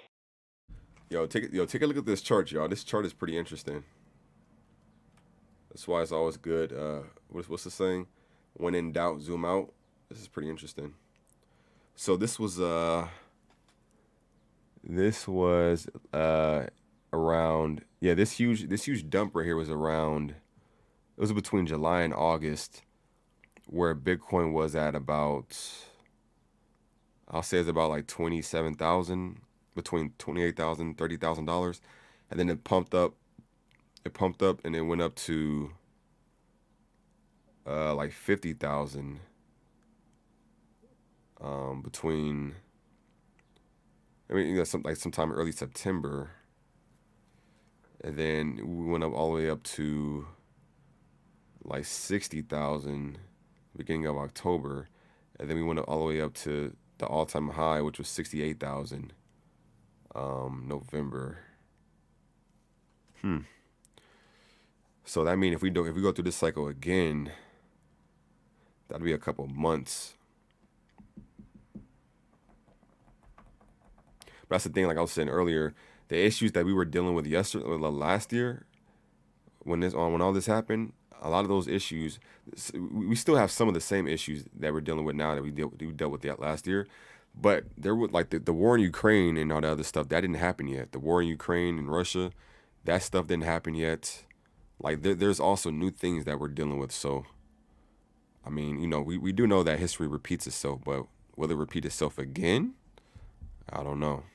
8 or 20.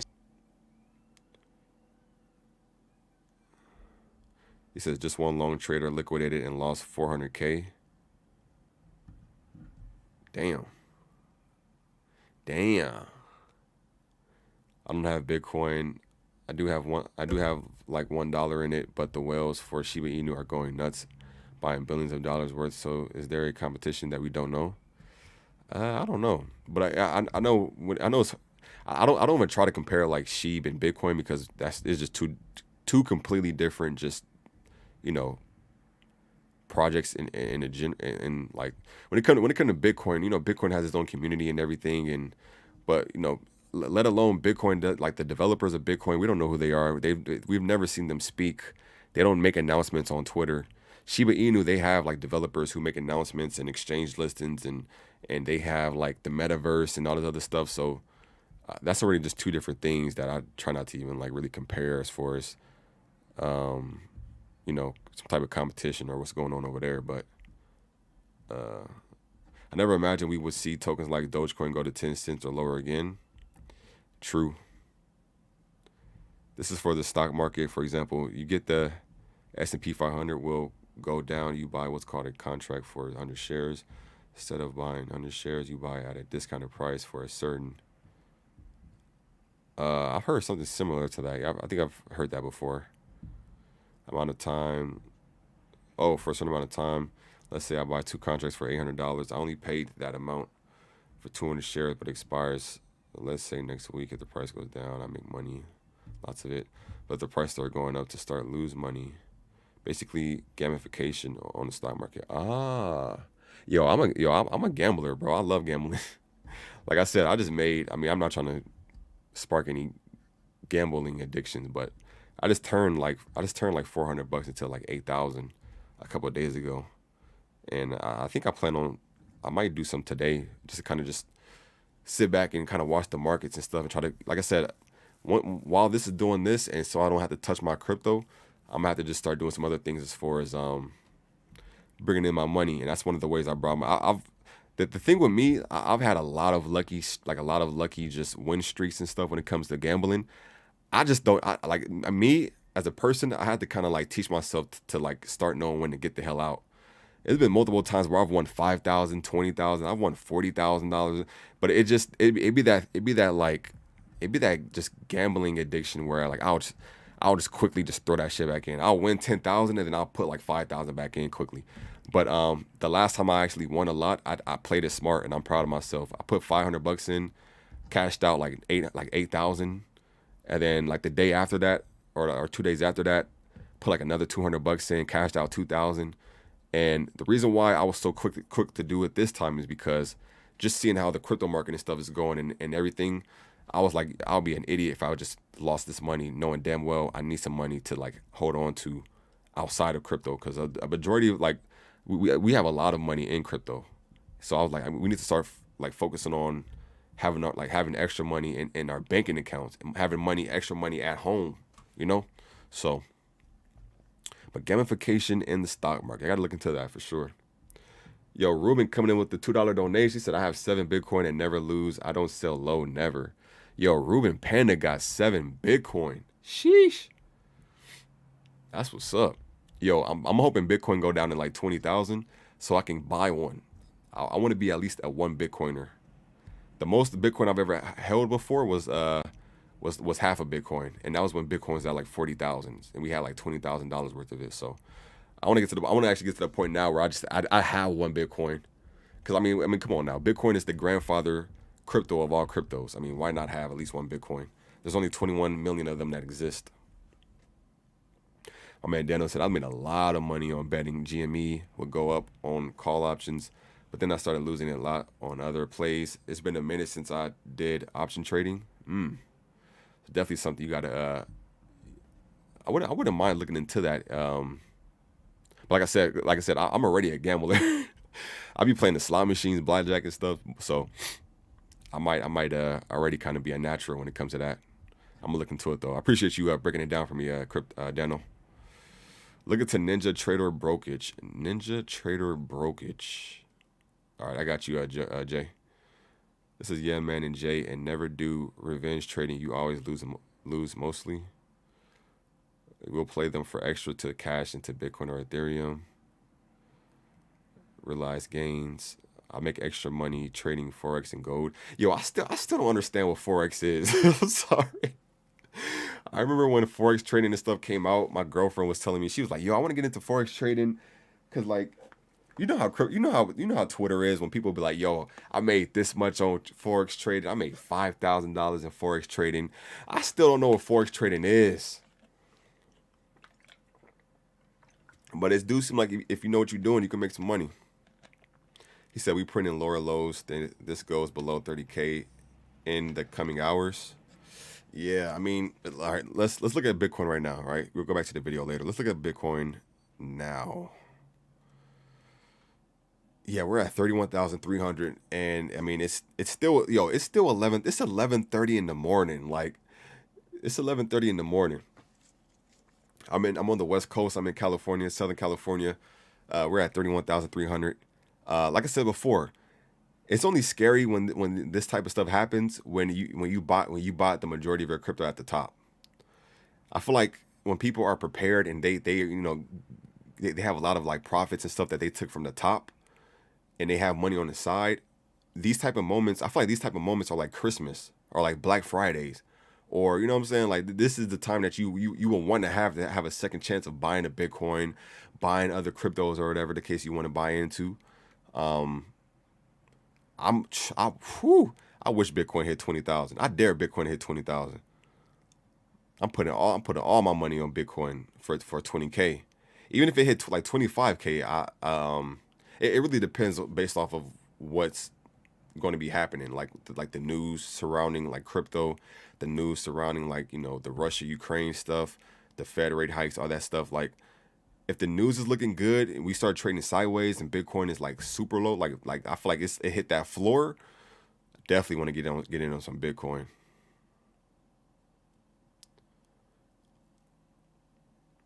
See, I went through the ups and downs.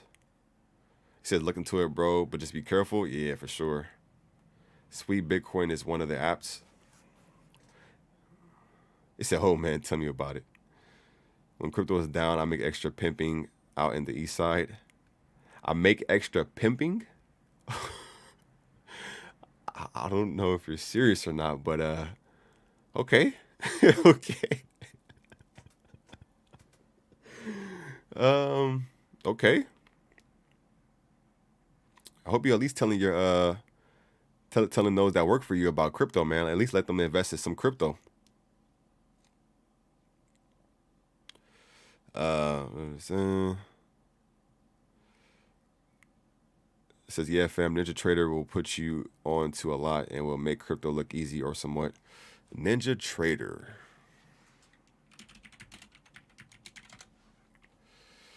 Futures trading software and brokerage. Interesting. Thousands of apps and add-ons. Okay.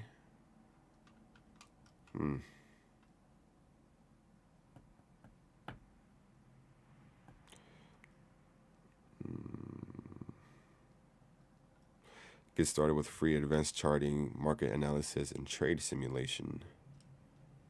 Interesting. Definitely. Appreciate that, Jay. I'll look into it.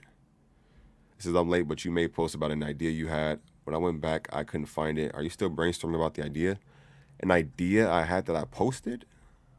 Was it a video or a community post? If I ever make a large amount of money on these cryptos I'm holding, I'm for sure opening a NinjaTrader account and again and do it up. Oh, so NinjaTrader be coming through like that? You have to do a lot of fundamental analysis on an asset before you start betting where the price will go. But right everything going down. So shit, I might just go ahead and make a put on SPY. Imagine the price of Bitcoin was once 0.xx.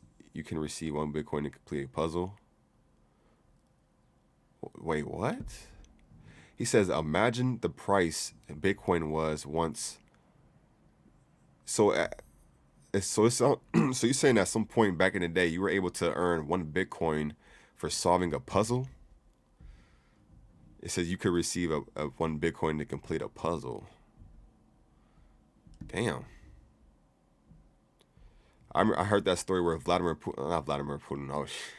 Buterin. I heard the story where Vitalik Buterin said he was writing like articles for somebody, and he was like getting paid in Bitcoin. Like I think he said it was like $5 or something like that in Bitcoin or something like that. But shit, that $5 in Bitcoin is worth like shit tens of thousands of dollars now, hundreds of thousands of dollars.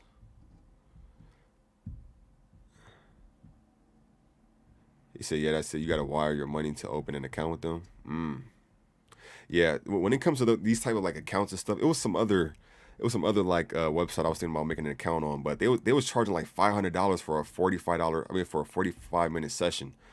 I'm like, $500 for a 45-minute session. And the thing is, like, I understand it. Like, it could be one of those type of like, one-on-one sessions that can like, help you make thousands or millions of dollars.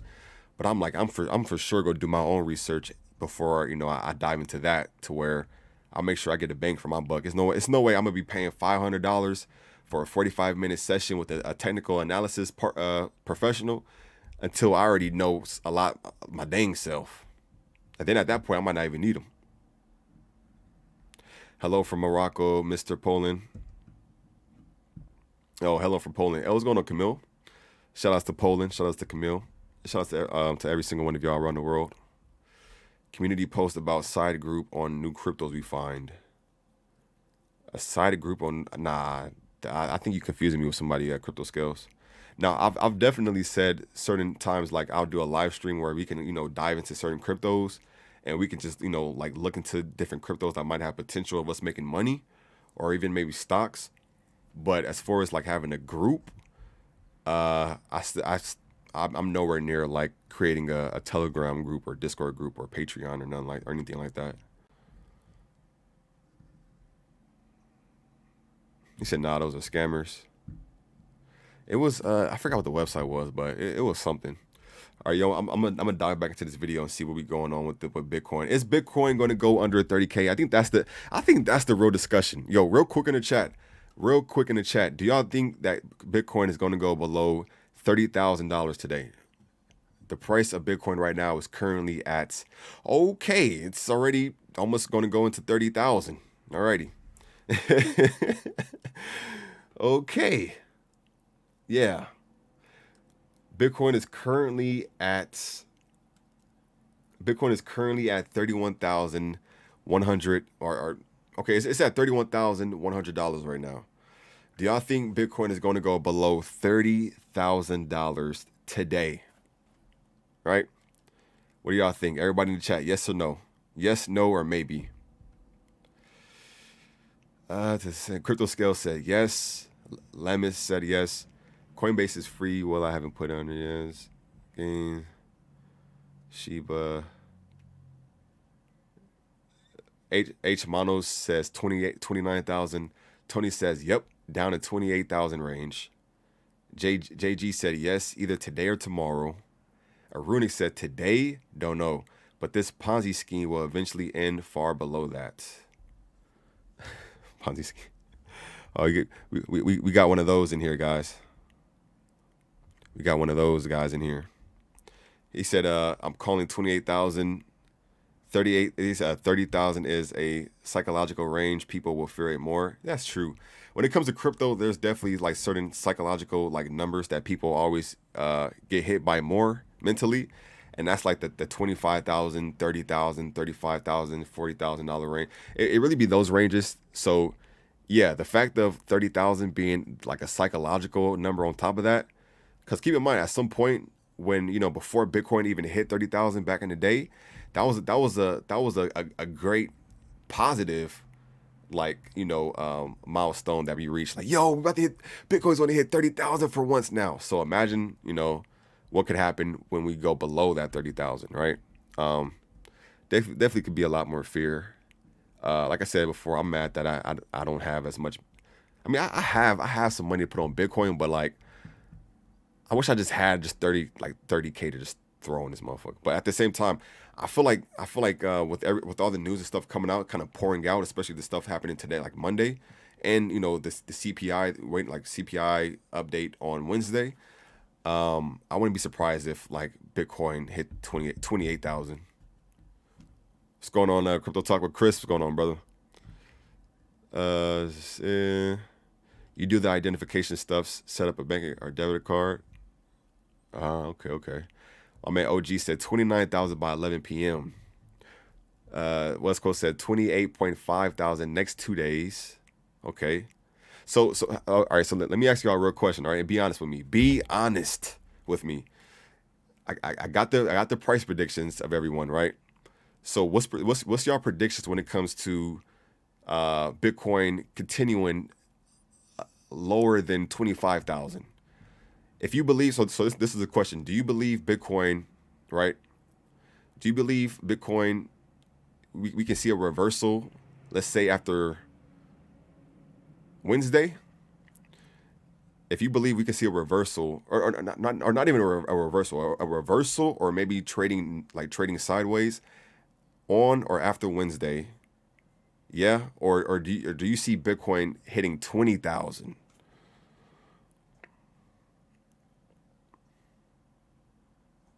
They said the bear market could last 280 days.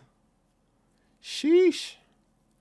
I ain't gonna lie, there is a lot. That's one thing though. Like, don't get me wrong. I know right now is like a super, you know, stressful time. A lot of people fearing it and stuff. But don't ignore the positive things that come with crypto.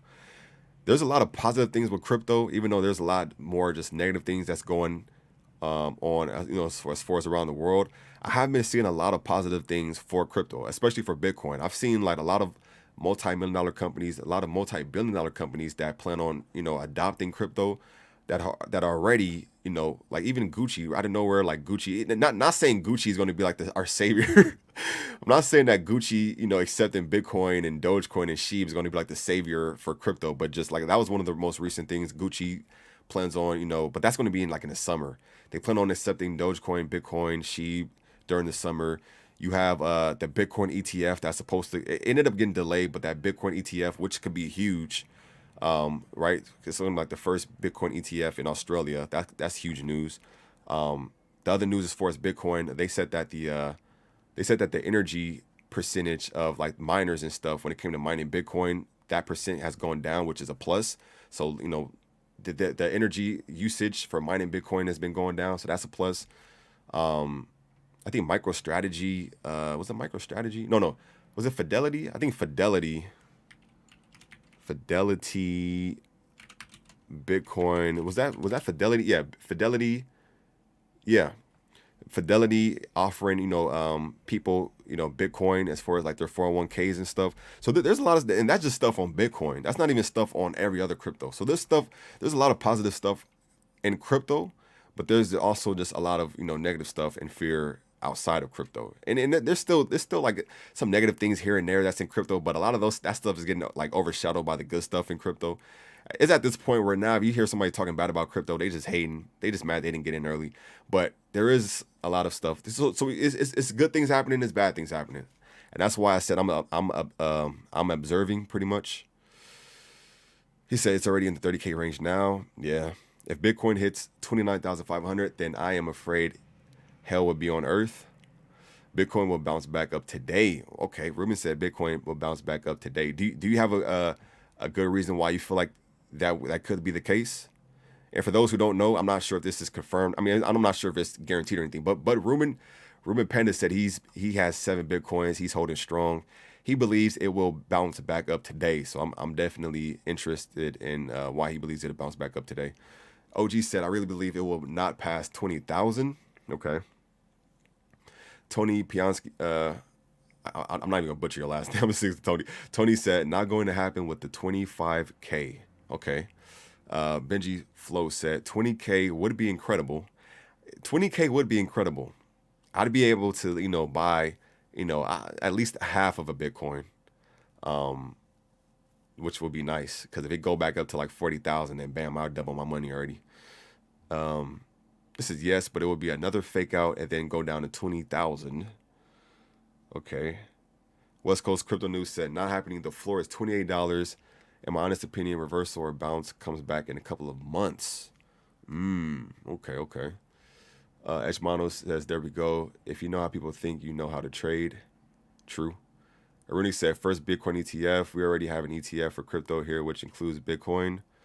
Well, okay. I mean, ETF for when it comes to shorts, not longs, shorts. My bad. So the first short Bitcoin ETF.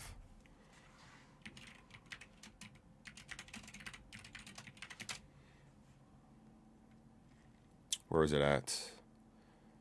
So saying the first Bitcoin futures ETF traders in the U.S.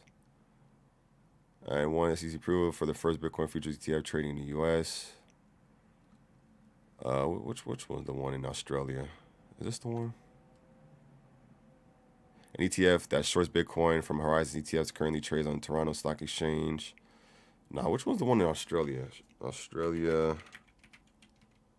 Bitcoin ETF. Australian crypto ETF launch delayed due to pressure from identified broker. The race to list a crypto ETF in Australia has been dealt a setback hours. Funds ETF. Delays being reversed.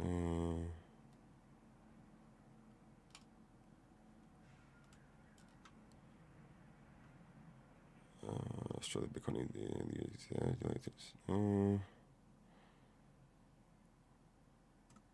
From what I've heard from this ETF that comes with Australia, that was supposed to be coming in Australia, but got delayed. They said an estimated like $100 billion supposed to get poured into this when this Australian ETF was supposed to get launched. They said it got delayed because of, I don't know, some bullshit, but regardless, it's big news. Here we go right here. What is this? Australia's first Bitcoin ETF could attract $1 billion after launch. Was it $1 billion? I thought it said $100 billion. It was some company that said, where is it at? The Cosmos Bitcoin. All right, well, yeah. Australia's first Bitcoin ETF. Still big news. Not taking that away from me. Check Bitcoin now. Let's check Bitcoin. Bitcoin is at 30,800. Shoosh. Man, let me check BTFA. BTFA is at 0.69. Yeah, man. It's it's happening. But at the end of the day, one thing that's funny is this. There's all these people who's all like, yo, man, I wish I could have got in early. These be the chances. These be the chances of you to get in early in whatever crypto you want to get in, whether it be Bitcoin, some other altcoins, whatever the case may be. This be the time. But I will say this. Me personally, I'm still waiting. I'm not rushing into just diving in because no one really knows what the bottom is going to be. Like I wouldn't be surprised if Bitcoin hit 28,000. Honestly, I feel like this entire week, especially today, I feel like today, leading up to Wednesday, I wouldn't be surprised if Bitcoin hit 25,000. If I'm being honest, if I am being honest, I would not be surprised if it hit it. So me personally, I'm sitting back, I'm observing, and I'm waiting to see where the bottom could be, or how much longer this can escalate, and this, that, and the third. But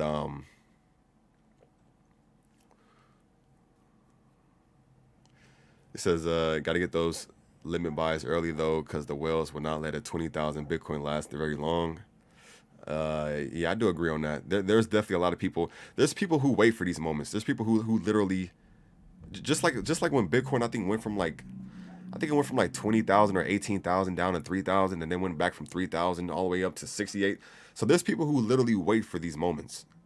And even though we might not see the buying pressure now for Bitcoin, right? We might not see the buying pressure. Let me go to the actual, what's the name?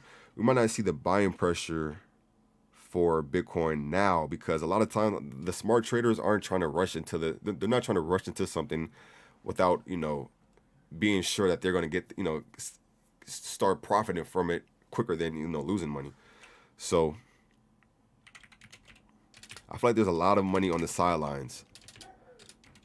Trading view Bitcoin. I feel like there's a lot of money on the sideline that's waiting for, that reversal to happen. But yeah, we are at 30,009. What the hell? What is this? Okay.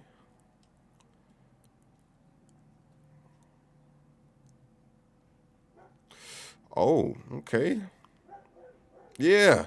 Yeah. Come on, Bitcoin. Put my mic back. Put my mic back a little bit. Come on, Bitcoin. Keep pumping, baby. Come on, baby. Come on, Grandpa. I'm telling y'all, Bitcoin is the grandfather crypto of all cryptocurrencies. Look at this. Come on. He got that old man strength. Come on. Go to 70,000 in 2 minutes. Come on, Bitcoin. Come on. Yo, we can never. Oh, he's fighting it. Bitcoin is fighting it, y'all. He's trying. Keep in mind, he got that old man strength. But Bitcoin been around for the longest, man. He been out since 2011. Come on, Grandpa. Come on. Grandfather crypto. You got this. You're gonna let all these people talk bad about you, Bitcoin. You're supposed to be the savior of all these people who want financial freedom. Come on, Bitcoin. You gotta pump, man. You gotta pump. You gotta get back up to that 40,000. Come on. Stay strong, brother. Let's see.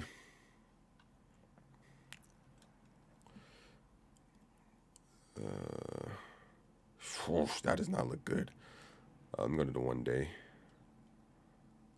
1 day. So, let's see. Damn. Wow. So we actually went from. Okay, so this is a nice support level, though. I feel like for Bitcoin. I feel like this is a nice support level. Wait, let me move this down. Move it down. I can't move it. All right. I feel like this is a nice support level. The last time we were down this low was in July 21st. Yeah, 21st of July last year, and then we had another support level around over here. What was it? The 22nd of July. I'm sorry, the 20th of July, the 20th of June, the 20th of May. So we had 3 support lines back to back to back these 3 months. Come on. And then we had, let me see, let me go all the way down here to like actually all the support, like right here. Yeah, right here. Yo, there's a lot of support lines right here when it comes. Oh shit, my bad. My chart not looking good. Yo, when it comes to Bitcoin, there's a lot of support floors that if you zoom out, we've had. Like, check this out. So we're currently at 30,000, right? We're currently at 30,000. Bitcoin is trying his hardest with this old man strength right now. He's trying not to go below 30,000. Like I said before, today people already have a lot of fear of, when it comes to just the whole Russia victory parade and possibly going crazy on Ukraine. Even though Vladimir Putin said that he doesn't have any plans on escalating the war even further, I mean, you can't really trust the man who already, you know, started the war. Can't really trust what he says, but I mean, hopefully it doesn't escalate even worse, right? Hopefully no World War III type stuff pops out. But yeah, if you look right here, right, we've had a couple of support, like floor supports right here. So we're currently right here. Let me see. We're currently right here. Our last support was back in, like I said, in the 20th of July last year. We had another support line over here, 20th of June of last year, and then the 20th of May, pretty much like the 20th of May of last year. And then support line back here, we had the early January. So the 20th of January, we had a support line. So I wouldn't be surprised if maybe we stay between like 30. Okay, come on, we come on, stay above that 31,000. Come on. So we got 1, 2, 3, 4, 5, like 6. We got like 5, 6 support lines. But keep in mind, the things we were dealing with back then are not the same things that we're dealing with today. That's the thing. The stuff that we wasn't dealing with the war, and that's why I feel like we're really seeing this downtrend because of the stuff with Russia and Ukraine. But I'm just praying that this day goes by hella fast. I'm praying that Vladimir Putin just sits back and just watch like a Netflix movie and just chill the f out. And then the more we just kind of go based off of like later on down this week, hopefully we can start just making our way back up to like the 35,000 range. And then I don't even care. Like we don't even have to get back to 50,000. Just get back to that 40,000. I'm looking at 40,000 as just like even though 40,000 is, people still consider that low. That's way better than us. Well, I guess depending on how you look at it, I kind of want Bitcoin to go down to 20,000 so I can buy some. But if it don't go down to 20,000, then my other investments profit. So if Bitcoin go down, I have a chance of getting in. I have a chance of getting in on Bitcoin at a cheaper price. If Bitcoin goes back up, I have a chance of taking my profit off of some other projects. So, yeah.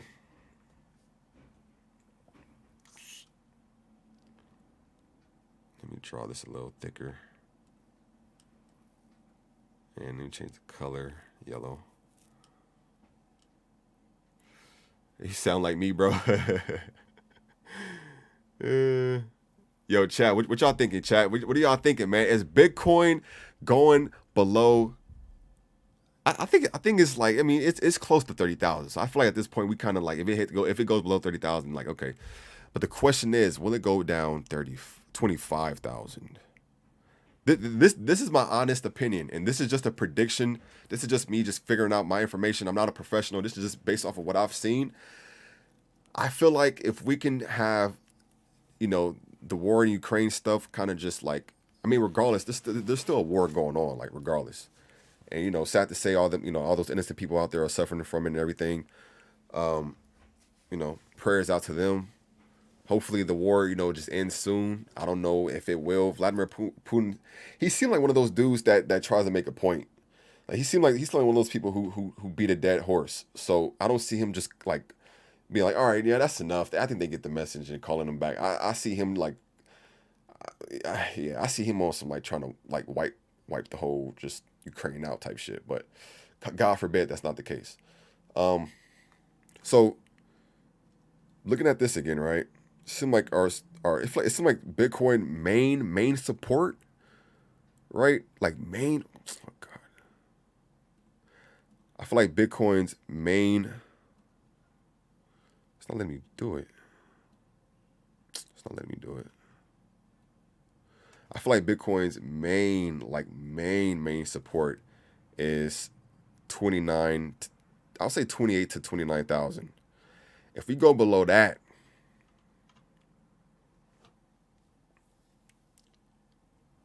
I'm hoping China ban crypto again tonight. Mother's gonna sell. Nah. China they've already banned crypto like 10 times, bro. They don't have any they don't have any power in their threats anymore. We don't take their threats serious anymore at this point. Now don't get me wrong. When China was announcing like the ban and stuff, they were like Thanos snapping like the charts and stuff. But at this point, bro, they've been saying that so much, man. People ain't tripping about them no more. People, I feel like I noticed crypto only trips like crypto and stuff.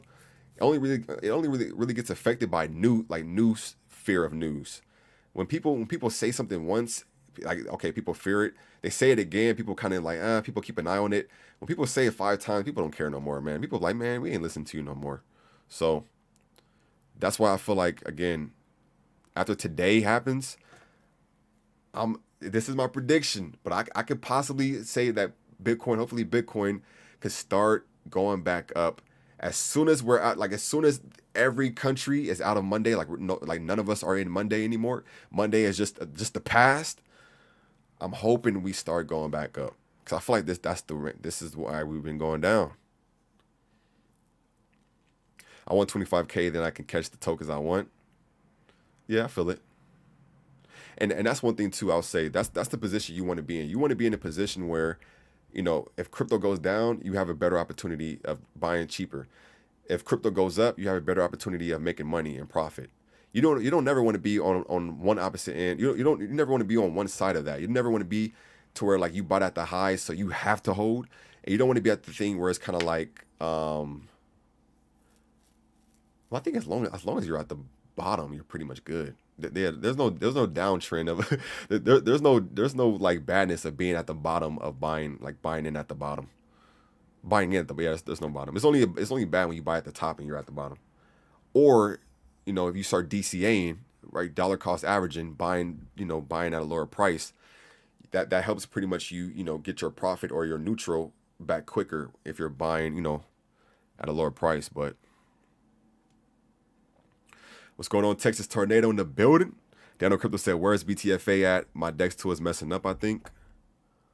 Let me see. Let me refresh it.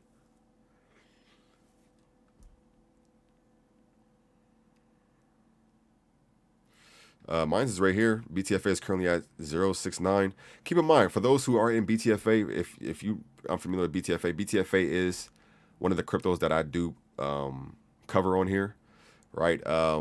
They do have an exchange listing announced, right? They already announced one of the exchange listings for their governance token. They are announcing an exchange listing for BTFA on Wednesday. I know which exchange it is, but I can't say.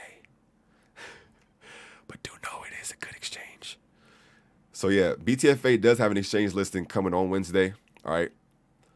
Don't get me wrong. I'm not trying to jump the gun. I don't want to cause any FOMO, but this next exchange listing that is coming for BTFA on Wednesday, it is one of my favorite centralized exchange listings.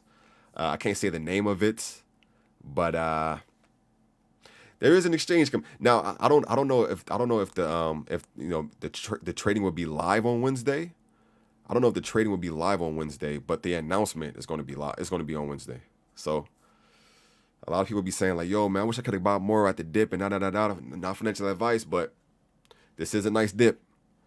But at the same time, we don't know how much further it could dip. But just know that they do have catalyst and partnerships, AMAs, exchange listings. They got more stuff coming. So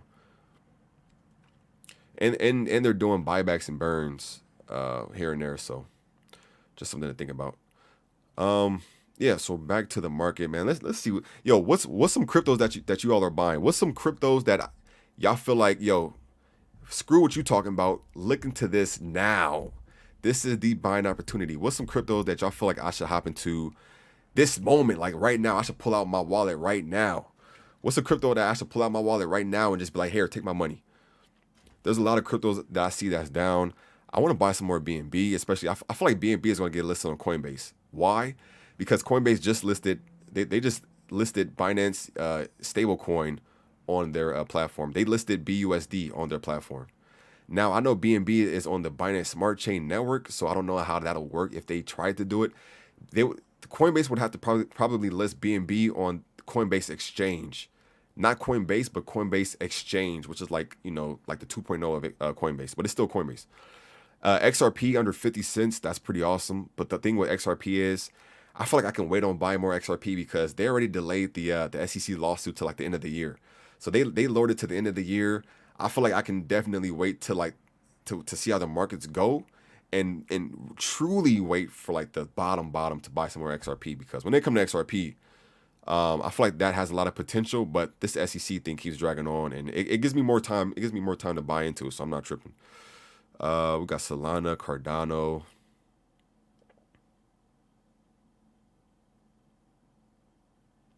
He said, bro, so many things I want to buy. This is high. Doge is at 10 cents. Doge is at 10 cents. He says QNT. Okay, Quantum. Isn't it Quantum? What's QNT right now? Let me check out QNT, man. Check out a few of these crypto projects.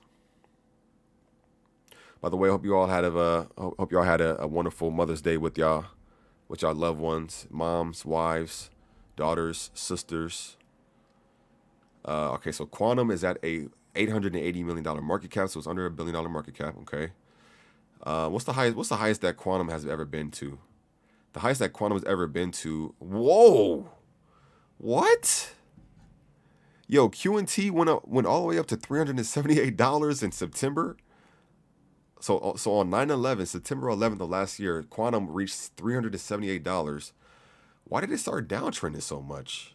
I mean, don't get me wrong. I understand why it'll downtrend now, but why did it downtrend when Bitcoin was actually like pumping during November and stuff?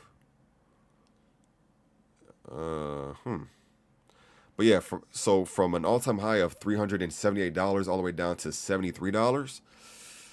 And it says it's actually, let me see, is up, well, it's down. Well, everything's down right now, so. But Quantum, what is Quantum? Quantum is a multi-purpose cryptocurrency and operates as a key to access the Quant network suite of solutions, including Overledger. Overledger is the world's first blockchain operating system, OS, that not only connects blockchains to one another, but also connects existing networks to blockchain and facilitates the creation of internet-scale multi-chain applications, otherwise known as maps. Okay, interesting. What's some other ones? He said Kronos and Shiba.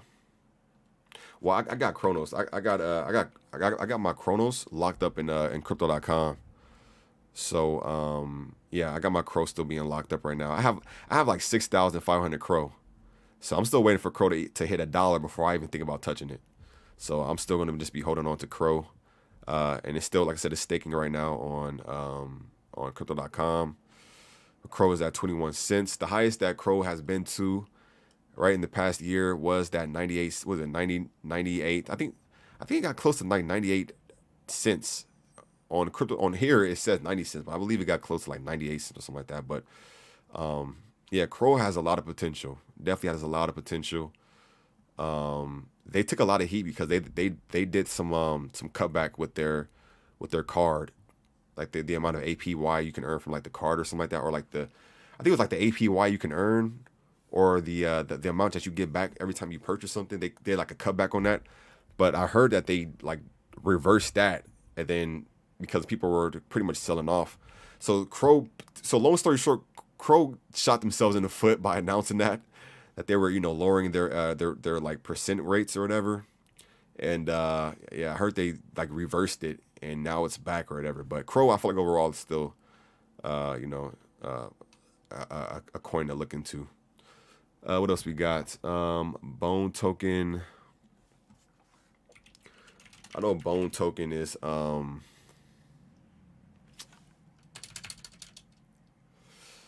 for Sheep. Bone is at 46 cents. The highest that Bone has ever been to was Bone went to like $40 or something, huh? Right? Or am I tripping?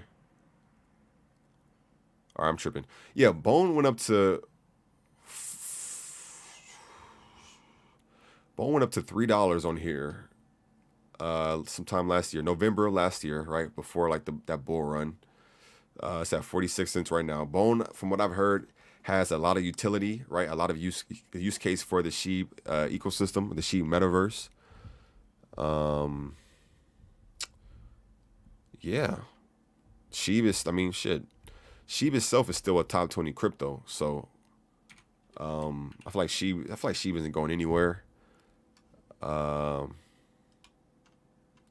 is currently ranked number 16.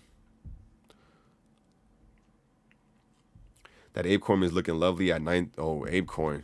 Yo, when it comes to ApeCoin, I can't lie. ApeCoin has been having a lot of issues. Like, it's weird. ApeCoin like blew up, and it seemed like after that airdrop happened, a lot of just bad stuff been happening to ApeCoin. The highest that ApeCoin went to was what, $24, right? April 28th. It went to $28, $24.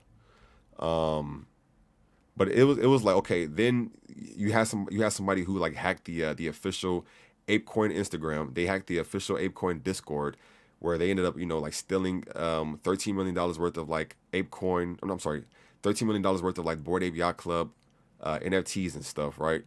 And then something else came out to where like that land airdrop they did. They got in trouble with that because the land, like the metaverse land that they were airdropping people, I guess they didn't do it correctly, and or I don't know if it was Yuga Labs or the Bored Ape Yacht team. Somebody didn't do what they were supposed to do, and now the SEC is looking at that land, that Bored Ape Yacht land. They're looking at that as like a security instead of a utility. So long story short, like now they're dealing with the same thing that XRP is dealing with. The fact that the SEC is saying that XRP is a security and not a utility. So now like ApeCoin is like, man, I wasn't even thinking about getting into some ApeCoin, but it seems like it's just so much stuff happening with ApeCoin right now.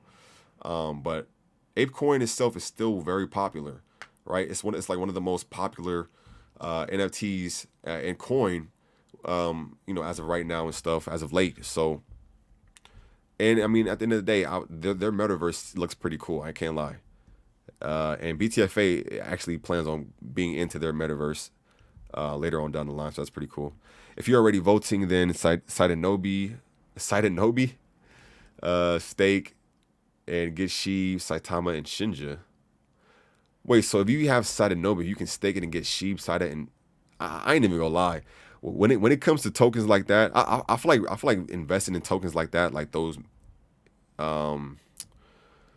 anime tokens and these other tokens, those tokens alone are already risky, right? Especially when like they don't have any like sell limits. The beauty about like BTFA, there's a buy.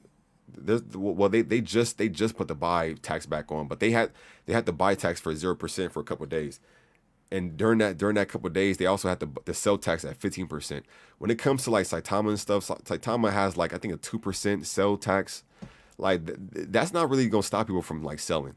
That's why like it is a plus for cryptos that have like the 10% sell tax, 15%, because when a project owns their contract and they can kind of change it to where it helps, it helps create more people that hold strong.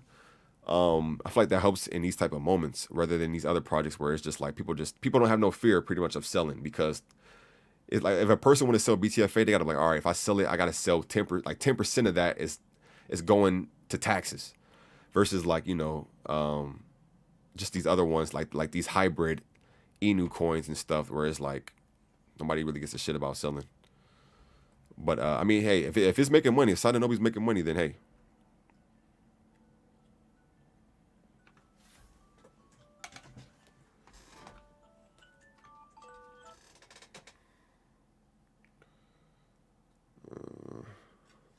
All right, what other cryptos should we look at? The last Sheeb AMA really pissed me off, but I still like Sheeb. What happened to her in the AMA? Was that the AMA where My Crypto Journey got like banned or something like that? He got kicked out or some shit? RJ is going on. He said, I can't wait for Sheeb to hit its bottom so I can buy a few more billion. Sheeb has over 41,000 retails accepting Shiba as payment. Yeah, it does. And the fact of Gucci, I just made a video saying that Gucci plans on accepting Sheeb, Dogecoin, and Bitcoin sometime in the summer. It's pretty awesome. Do you see a correction on the market before the weekend? I potentially see a correction happening, and I feel like it could happen. At first, I was saying Monday because of just as of right now, the whole reason why Bitcoin went from 39,000 down to 31,000. I feel like the main reason is because of today. Today is, again, going back to this article. Today is the whole like, where's it at? Where's that article? It's the whole like not Vladimir, but it's the whole like Russian, celebration. They call it like the Victory Day that they celebrated back then when they ended up like, defeating like the Nazis and stuff. A lot of people were fearing that oh my, I'm getting these names wrong.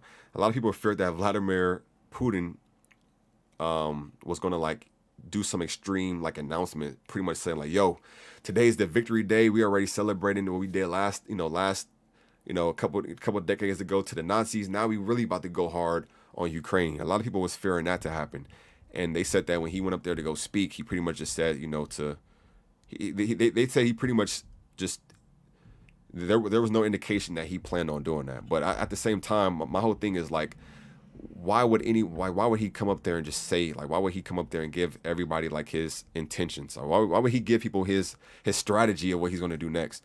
But at the end of the day, I'm hoping that there isn't anything. I hope it doesn't escalate, even though it's still an ongoing war. I hope it doesn't get to that point where they start bringing out nukes or just start bumming. Like it's a lot of crazy shit going on, man. I heard there was like some random school that got like bombed or something, man. Like it's a lot of crazy shit that's going on, man. I ain't gonna lie. But if there is a correction to where we can at least get back to that 35,000 and then slowly that 40,000 range again, because I was comfortable with it. Like Bitcoin doesn't have to go back to 60,000. It only have to go back to 50,000. I'm comfortable if it go back to 40,000. So if that was to happen, I could see that happening like sometime. It depends how Wednesday goes. It depends how Wednesday go also, because right here again, keep a close eye on Wednesday CPI data release, people. Mark my words, the market will move accordingly. CPI stands for Consumer Price Index. For those that don't know, it is a strong indicator for whether inflation is cooling off or going up. So today is a big day for crypto. Wednesday is a big day for crypto as well. So we got to see how today goes. We got to see how tomorrow goes. We got to see how Wednesday goes. If we can successfully just kind of, creep our way through without any, just crazy stuff, which is like, that's crazy stuff already happening now. But hopefully these next 3 days are just smooth. I can see a correction happening after Wednesday, Thursday, Friday, maybe the end of the weekend. We have to give people time to take some of that fear out of them. It's a lot of fear going on, especially today. I feel like today is the main day for people to be like fearful. Not saying that you guys to be fearful, but today is the main day that people are fearful. It's the reason why Bitcoin's at 31,000. So Tuesday, I feel like Tuesday isn't going to be as crazy as today. Wednesday, we'll see.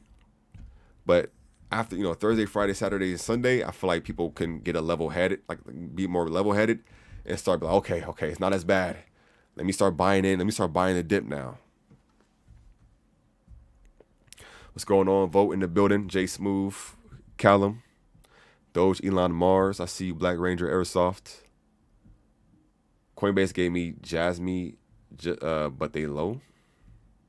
So the three for currency that's big: Bitcoin, Godfather, then either Doge or Shiba. Wow. Yeah, pretty much. Trying to load my bags Friday. It's expected that a school would get bombed if armed forces are firing from the building. I don't fucking know, bro. I don't know if it was. I don't know. All I know is I seen it. It said a school. It could have been a school.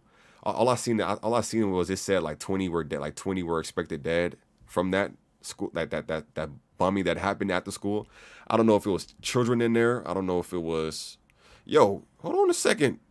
Grandpa Bitcoin, what you doing?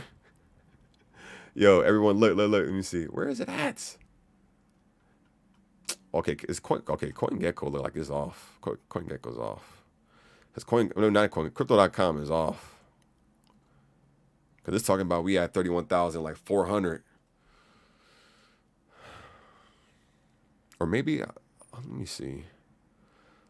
I wonder what's the actual, because right here it says Bitcoin's at 31,100. I wonder how often it's tracking it. It like it's tracking it by like the by like the seconds.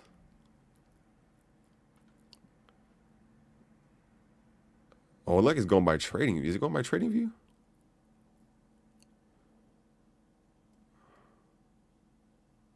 Okay. Come on. Grandpa Bitcoin. It's a lot of people. It's millions of people counting on you. It's a lot of people who's trying to access that financial freedom, quit their jobs so they can have more time to stay home with their family. We are counting on you, Grandpa Bitcoin. You got to get up. Please.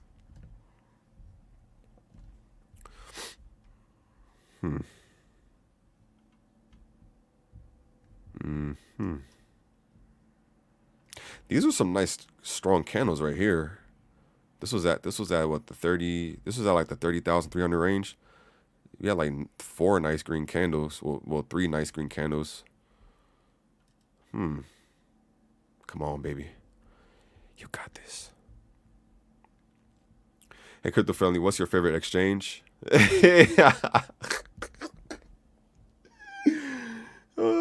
Nice try, brother. You almost got me there. I was about to like, shit, Binance is more nice.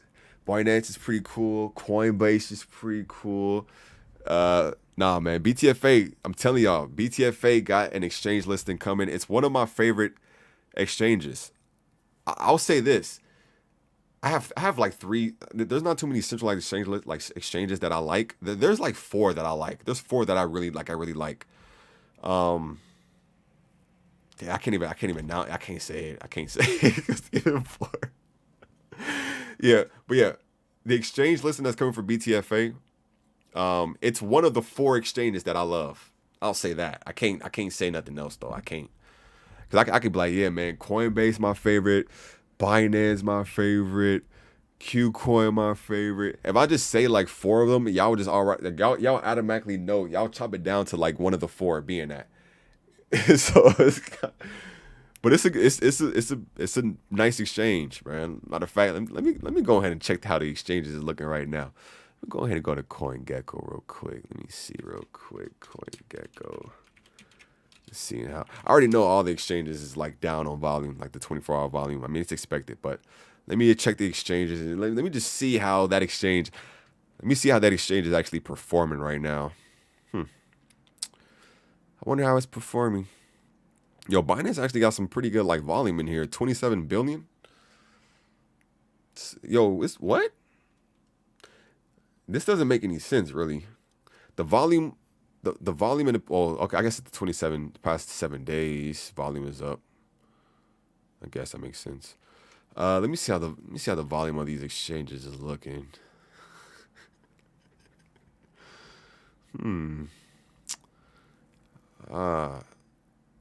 So pretty much all these exchanges right here have a $1 billion and over 24-hour volume. Okay. So all the exchanges, all these exchanges up here, yeah. All these exchanges up here. Is one of these exchanges up here? I can say that because that's public news. It's one of these exchanges that's above the $1 billion plus volume. So let's go to that. So 1 billion plus. 1 billion plus. Interesting. Oh, definitely interesting. Okay.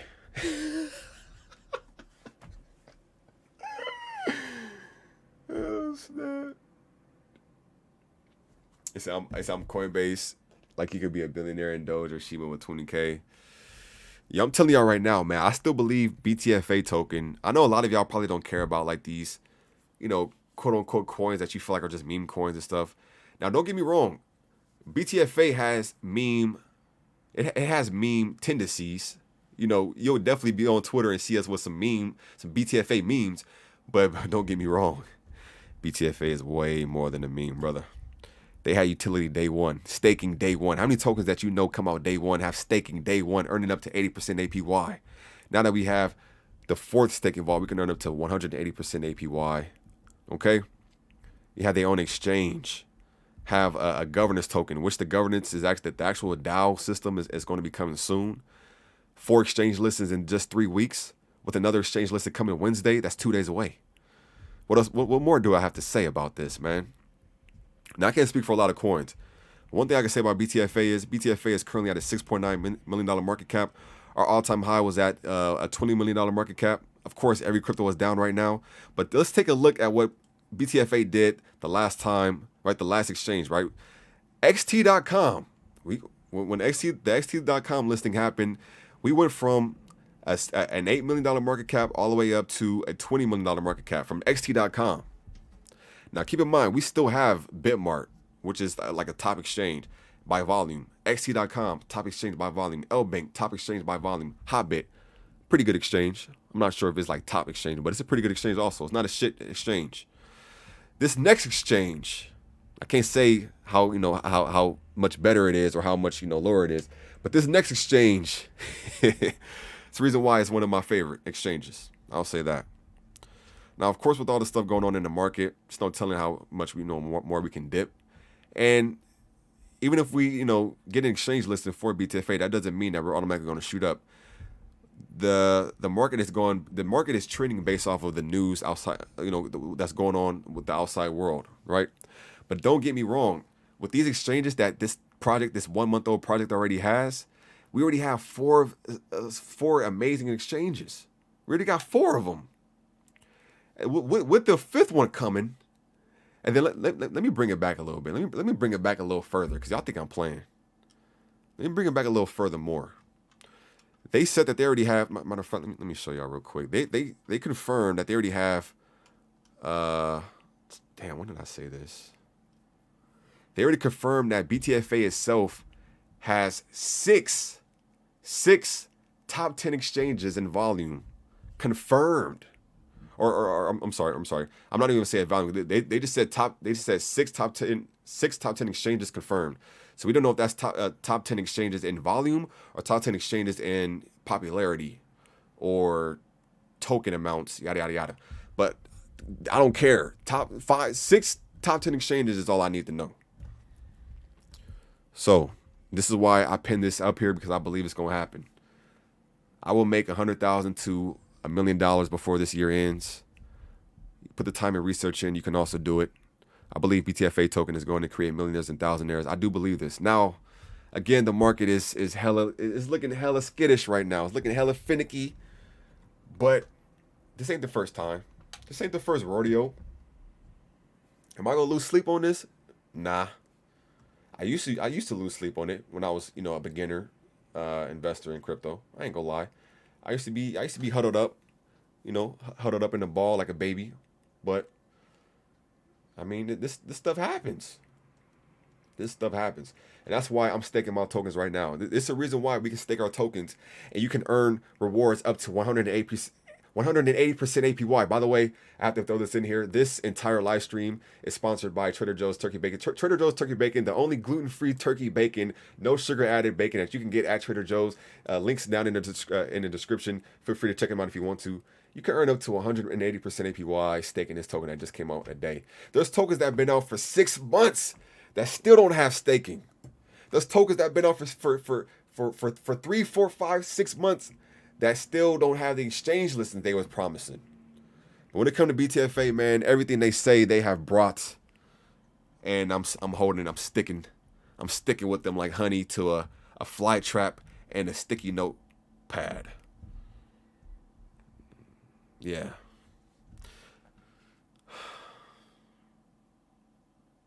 When has bacon ever had gluten?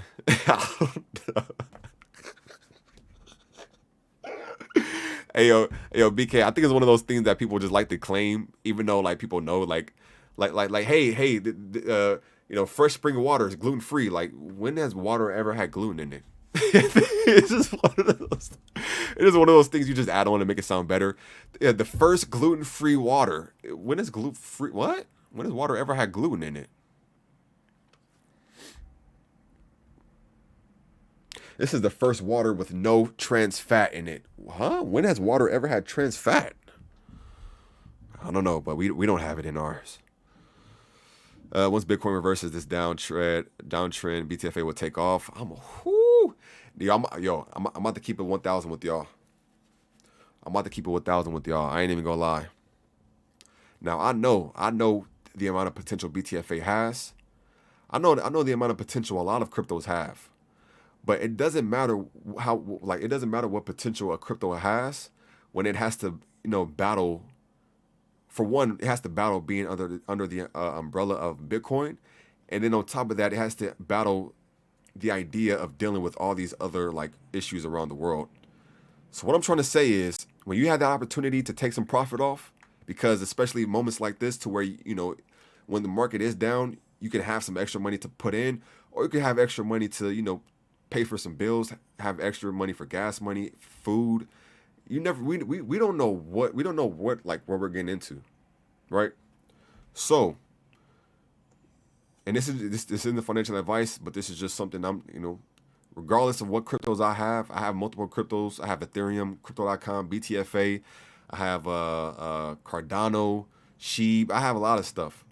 But one thing I'm gonna tell y'all right now, when I see a beautiful opportunity, and not just some small little opportunity, when I see that beautiful opportunity of me taking some profits off, I'm gonna do it, because that's playing it smart.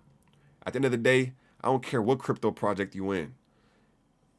Depending on how the market is, the markets don't give a damn of how much potential a project has. So, like I said, this is just my strategy. I'm letting y'all know now, and that's how we go about it. But for the time being, I know that I know BTFA, they about to be dropping a lot of stuff. Even their last tweet, right? Look at this. They said, what did they say? They said, red market goes. 3 exchanges for Binance, 2 already announced, right? Well, one's already trading. The second one is going to be live on Friday. The third one is going to be announced soon. 2 top 5 exchanges in volume for BTFA. One's already down. The second one's coming on Wednesday, right? Release a banana index DAO, which is going to be beautiful, because that's when we can start having the community start voting for things, right? So we have more just engagement, more just people. I feel like that can create more holders if we have more community engagement with the DAO, right? The DAO system. And then it said closing a deal with a major charity organization also. So that's giving back and stuff. That's always a plus. It even brings spotlight to us while we're at the same time helping people. All right. So we got a lot of stuff. All right. I feel like overall May is going to be a big month for BTFA. And I can say for BTFA because, like I said, this is the main token I've been covering a lot lately. I do want to look into some other cryptos because, I mean, why not?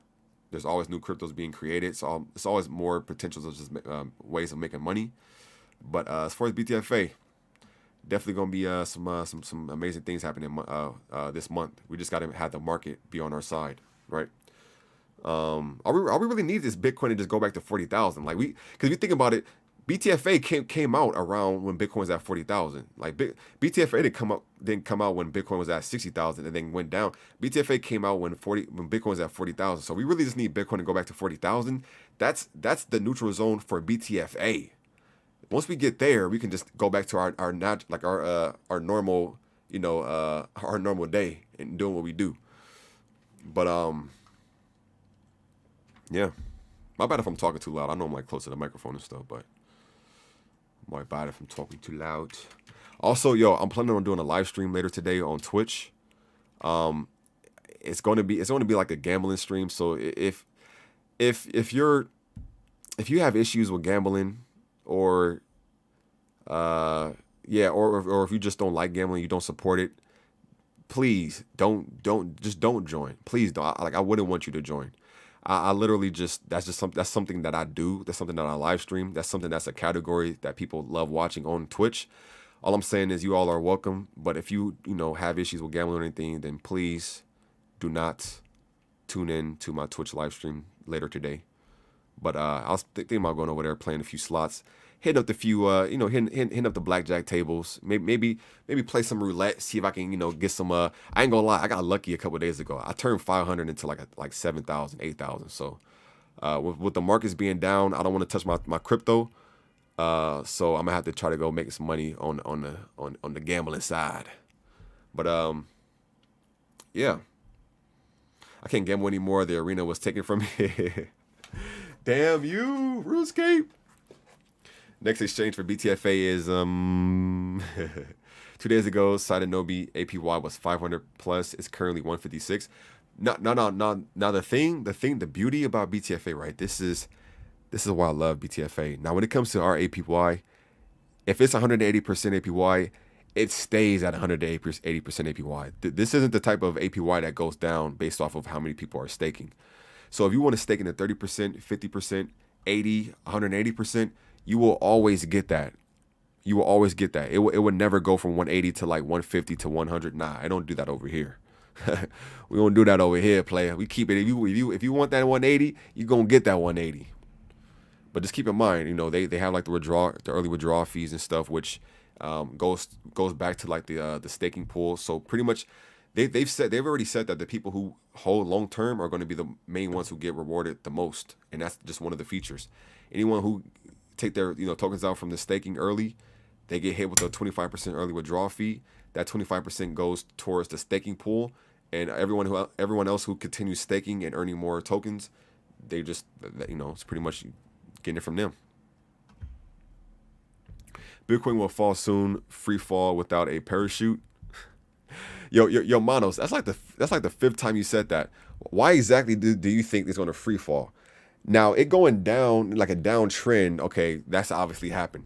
But for it to free fall, you pretty much saying like, for it to free fall, you saying like either a bunch of wells is going to dump, or it's going to be like some event that's going to have just so many people just like panicking and fearful to where they just go and just dump the hell out of the chart. All right, Bitcoin is currently at 30,500. It was at okay. It was at the 31,000. Okay, it seems like it's trying to go through a, let me see.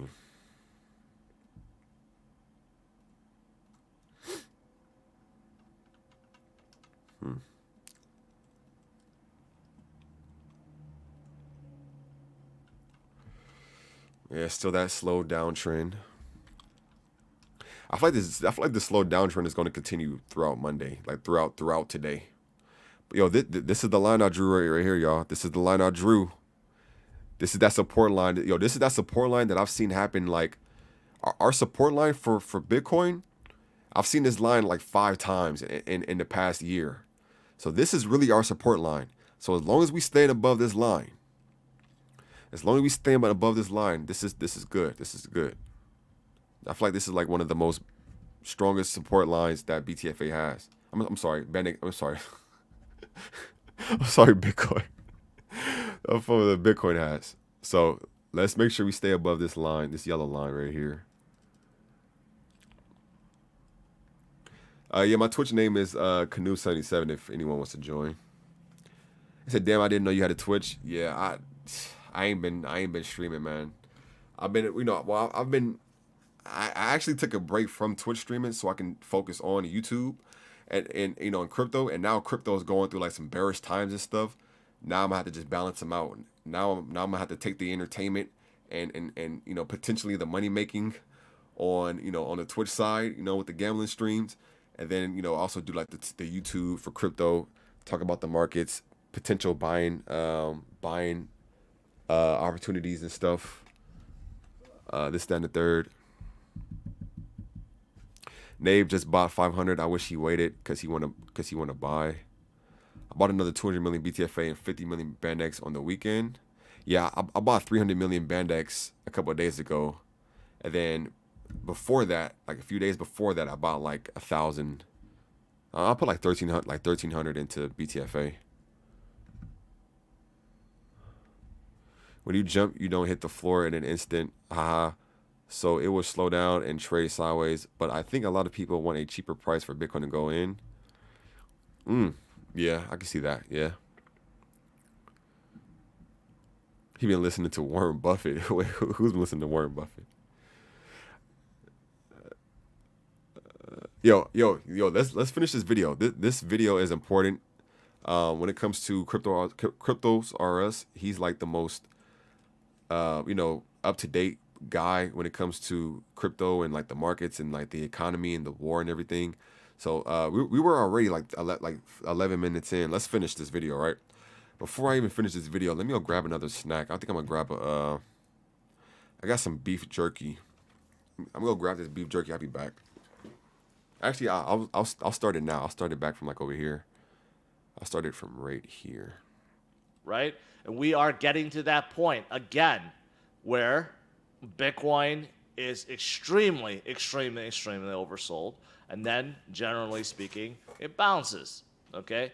And this is a better representation of that if you look at some of the previous times, again, like in 2021, when it seemed like all hope was lost, and back then, when we hit 28.8, people said, for sure, we're going to hit 20,000. For sure, it was going to happen, right? Well, it didn't. And right now, it's kind of the same thing. People are like, well, for sure, we're going to go down to 28 or 27 or 20 or whatever. Just like before. Like, for sure. Whenever people tell you for sure it's going to happen, most likely it's not going to happen, right?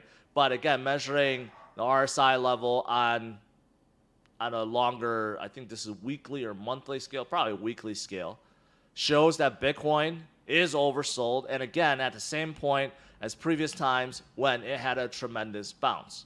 So again, okay, whenever someone tells you it's going to happen for sure, it normally doesn't. And there's just a lot of fearful and bears out there right now, okay? And something else I showed you guys just not too long ago about the fear and greed index. At 11 is not good.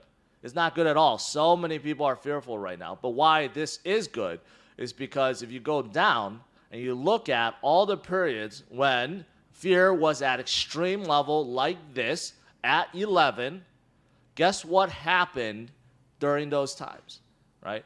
Bitcoin found a bottom and continued upwards.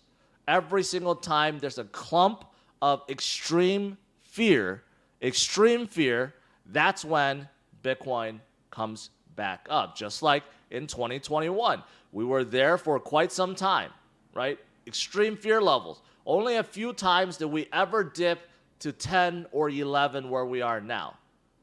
But the longer we stayed there, the more likely Bitcoin was going to flip, because that was kind of like a retail capitulation stage. The retail have just completely left the game, right? And you could see basically for the last 6 weeks, we've been seeing something similar to that, where we had this basically just this period of going sideways, driving retail out, and now we have fallen to extreme fear level. And whenever this happens, generally speaking, that is when we mark a bottom for Bitcoin. So again, something else that is positive, a negative into a positive, right? And, that's really, really it.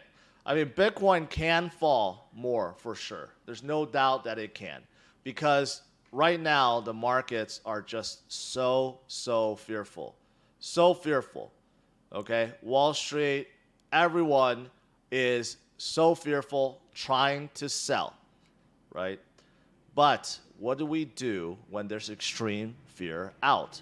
When there's extreme fear out, that's when you buy, okay? I know that so many people are telling you, don't buy, don't buy, don't buy. It's going to go lower, it's going to go lower. And it could. They could be right. But from my experience, half the time they're right, half the time they're wrong. And some of those times when they're wrong, they make people miss out on a tremendous recovery.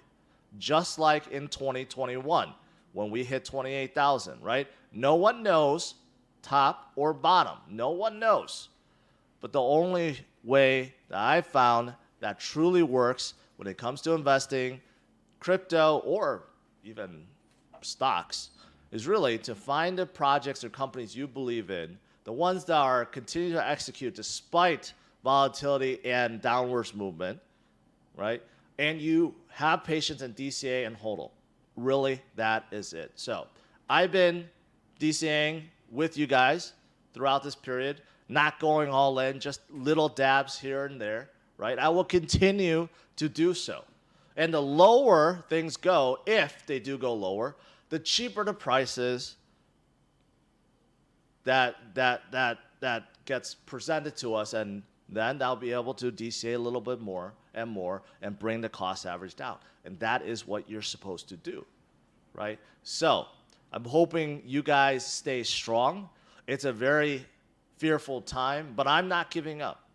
I'm going to continue my ways. I've learned from the past. I've learned through experience that these periods, although scary at the time, we always pass through, and then we just generally forget about it. But I don't forget about it because I do this every single day, so I don't forget about it. So I know that we have gone through this many times in 2021, in 2020, in 2019, 18, 17. You just keep going back. Every single year we go through this, and we come out stronger. All right, so hopefully you guys are staying strong as well. And if you don't have any cash to DCA, well, then you could follow Michael Saylor and go get a job at McDonald's and hustle and get some side money, whatever. I'm glad to see that Michael Saylor has a sense of humor, because whenever it gets really bad and people like to troll on him, like he's going to be working at McDonald's, he's like, what the heck? You know, I might as well do it myself. So there are a lot of people that are still looking towards Michael Saylor, and some that are worried about how he may be margin called at 21,000, right? It might be too loud. Rest assured, I think Michael Saylor is going to be just fine. Not going to be working at McDonald's. But the point of this is, hey, if you don't have cash, you don't have side money, you don't have any spare money to be able to buy these dips, right? You got to figure it out. You got to hustle. Get a side job, go get a side gig, maybe work a little more at your current job, or do something else, right? Because you have to figure out how to continue forward. If you don't, you can continue to hodl, but it's better if you are able to. All right, guys, that is pretty much it. Little spike, but nothing to brag about. I mean, it's just, this is just not looking good. All right, let's do some Q&A.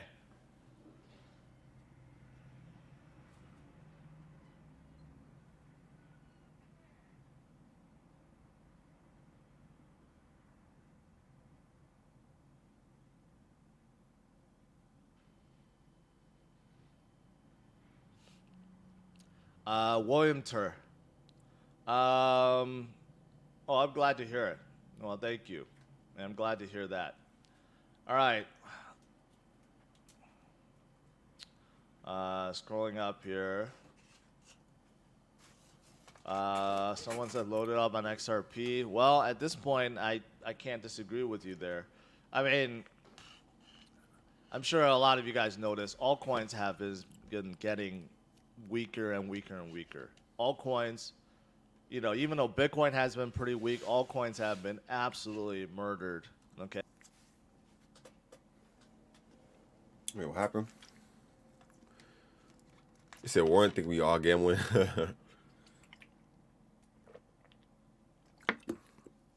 I mean, somewhat. I mean,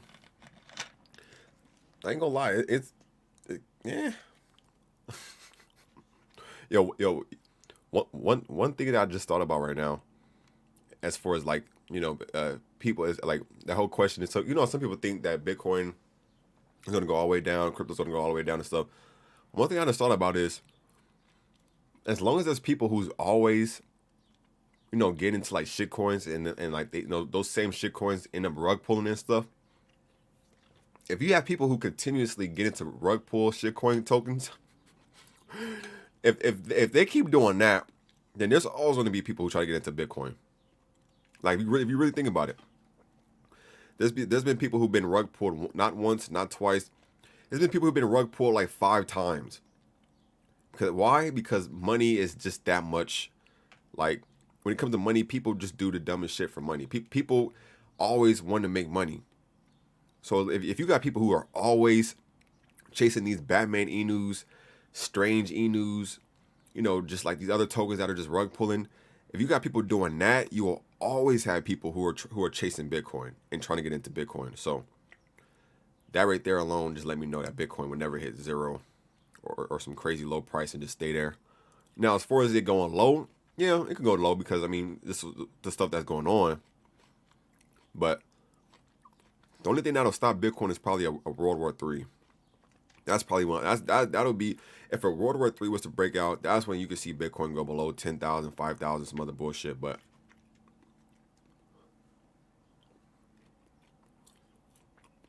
I'm afraid the MC is going up.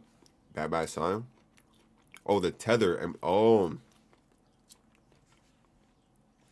thanks for sharing that, Manos. That's something I should be checking.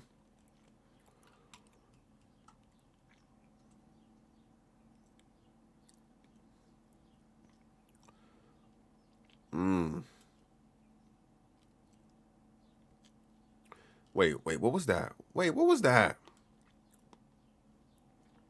President Biden signs bill to expedite military aid to Ukraine. President President Biden on Monday signed legislation that would make it easier for the U.S. to send military equipment to Ukraine as the Eastern Europe. Oh shit. Oh damn.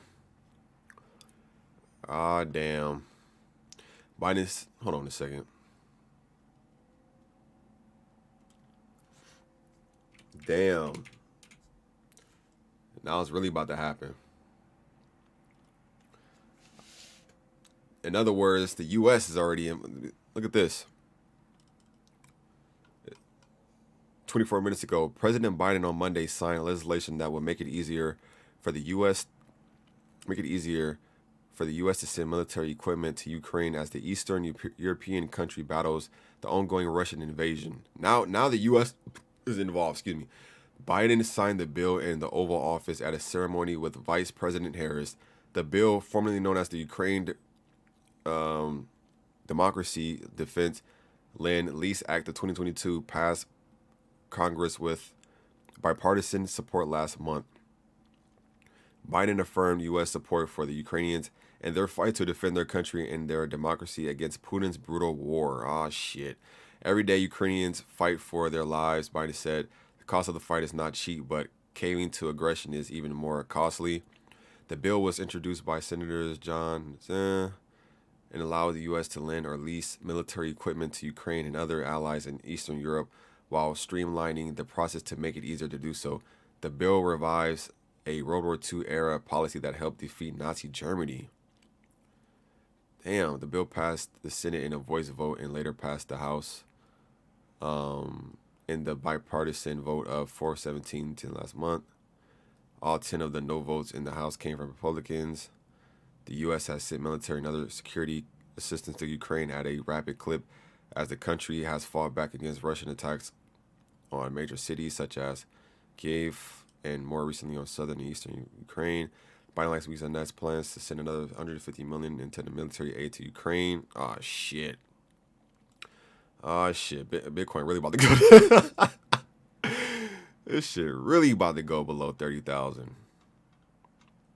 Cause now the U.S. is like involved. Shit. Now don't get me wrong. I definitely agree with the whole fact of them trying to help up Ukraine and stuff. I mean, it's sad that this whole war shit is even happening, but yeah. Yeah. That's why they say, but yeah, it stays up-ish. He gets into NATO, but if he interferes in the war, like USA soldiers kills Russians.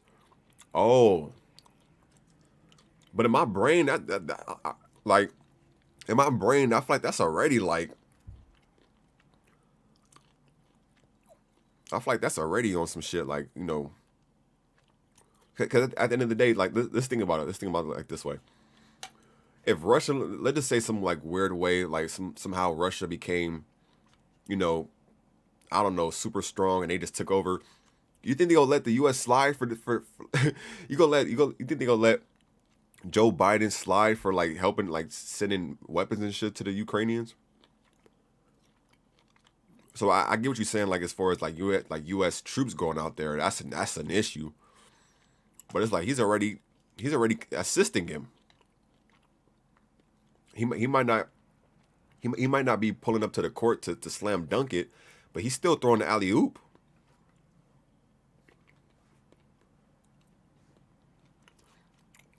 U.S. is involved in too much foreign business. They need to rest a bit. I agree, bro. I agree. They need to chill, bro. And that's the thing, though, man. Because at the same time, I try to put myself in the shoes of the people in Ukraine. Like, imagine if we were in Ukraine. Shit, I would be asking like for him to send help too. So I understand it. I'm just saying, like, I'm still speaking in between. I'm still speaking in between just like of the war stuff and then the crypto stuff. As far as crypto, I don't think that's good for crypto. I think that's good that Biden's trying to help Ukraine, but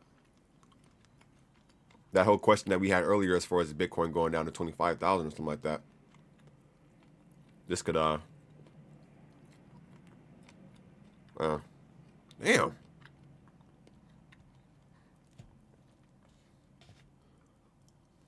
This would be a crazy what's the name?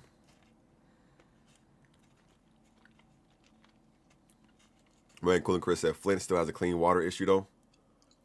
Damn. Ain't that some shit? Ain't that some shit?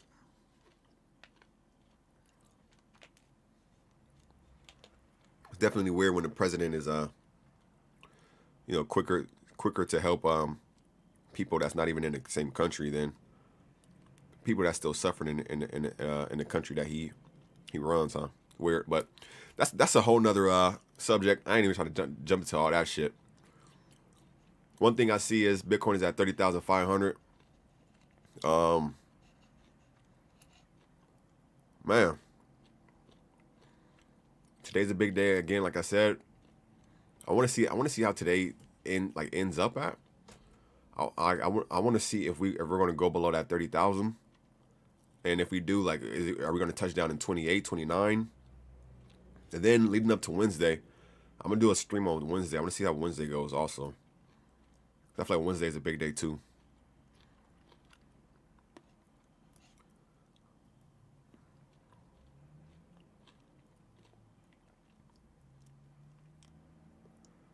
Biden need to take care of home first. That's facts. I ain't gonna lie, that's facts.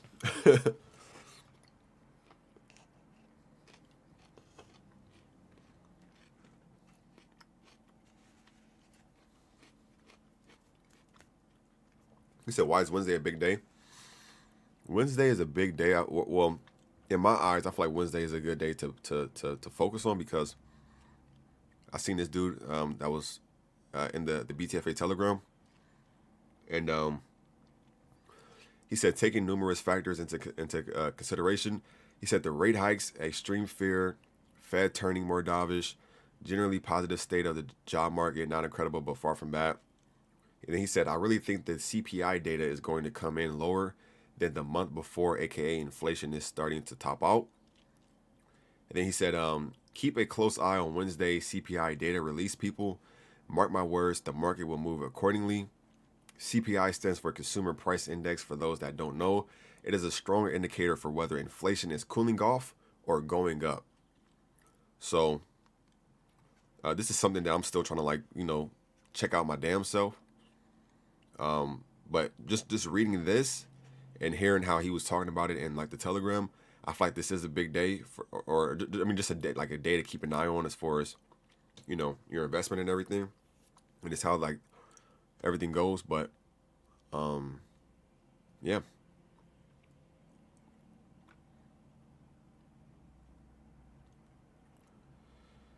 The USS Comfort or USS Mercy may go to Ukraine when the de-escalates. When what de-escalates?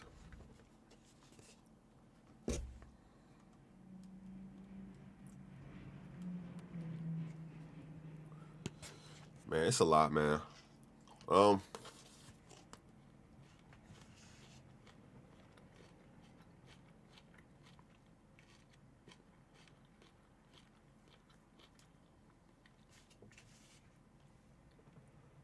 Yeah. Honestly, if you really look into it, right?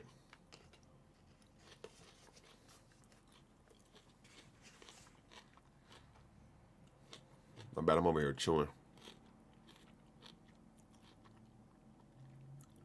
He said the Bears won't let the Bulls win. They are whooping their asses. One thing I'll say, man, I mean, even looking back at this, right? Even looking back at this article, what was that? Where'd it go? I deleted it. Even looking back at this Joe Biden thing, right?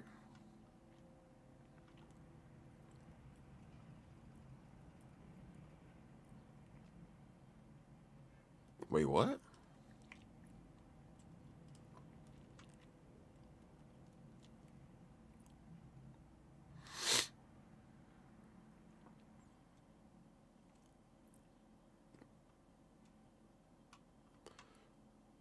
Oh, like come on.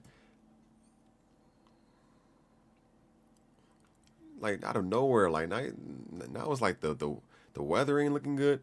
How the January 6th panel broke through Trump allies, stonewalling high level aid to the former. Wait, is that the same one? No, no. Here we go. As hurricane season approaches, experts say to beware of more rapidly intensifying storms. Like now we got storms, bro. Now we got storms to worry about. Oh my goodness, man! It's just too much stuff, bro. Strong winds batter New Mexico, complicating wildfire fight. Like it's just so much BS around the world, bro. I ain't even gonna lie. It's just so much shit, bro. And that's one thing I was telling myself. Like, even if one bad thing turned good, it's still like 50 other bad things or 100 other bad things that's just going on. It's like, oh my goodness gracious, bro. That's why I say, man, be smart on your investment. Try to take some profits when you can, because there ain't no telling how long we gonna be at this bottom or any bottom in the future.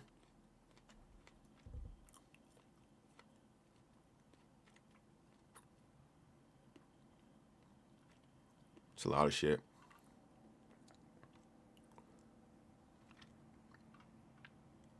CPI has went up. CPI has went up, but housing is starting to decline. So the markets will all for about 6 more weeks or until the war in China come out of hiding. So like even everything you just announced, right, Byron? Like everything you just announced, right? That's kind of like asking for. It sounds like you asking for like what's the word? That's like you asking for like a hole in one to happen. It's like it's a problem here, it's a problem there, problem here, problem there, problem here, problem there. It's kind of just like that's why me personally, and I've said this multiple times, I'm sitting back and I'm observing. I'm not trying to rush into like buying the dip because I feel like there's so many issues going on right now. It's no telling how long this could be. Excuse me. And the thing is, once we find out that the markets are starting, turn around and stuff, we'll know. We'll be able to look at the charts and we'll know. Like we'll know. You feel me?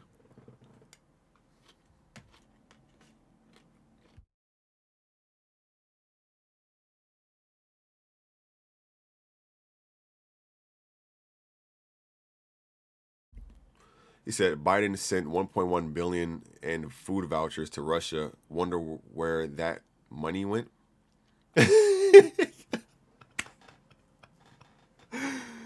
Wait, When did Joe Biden send 1.1 billion food vouchers to Russia?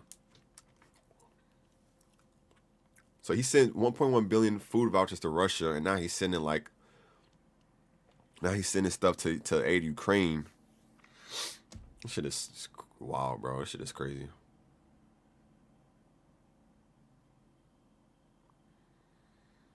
The Russia-Ukraine war. I'm in Florida, so storms, yay.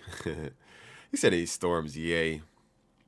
I've always loved like the idea of a storm, like being in a house and like the water, like the rain, crushing, slamming on the window, or like it being windy, or the fact of like me not having to go to school or yada yada. But nah, it be some storms, man. I'd be like, damn, they be knocking the roofs off of buildings, off of houses. Be on the lookout for alien token. Alien token. That's the next 10,000 next, Dano.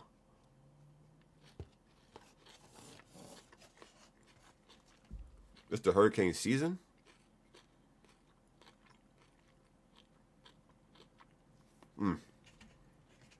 Yeah, man.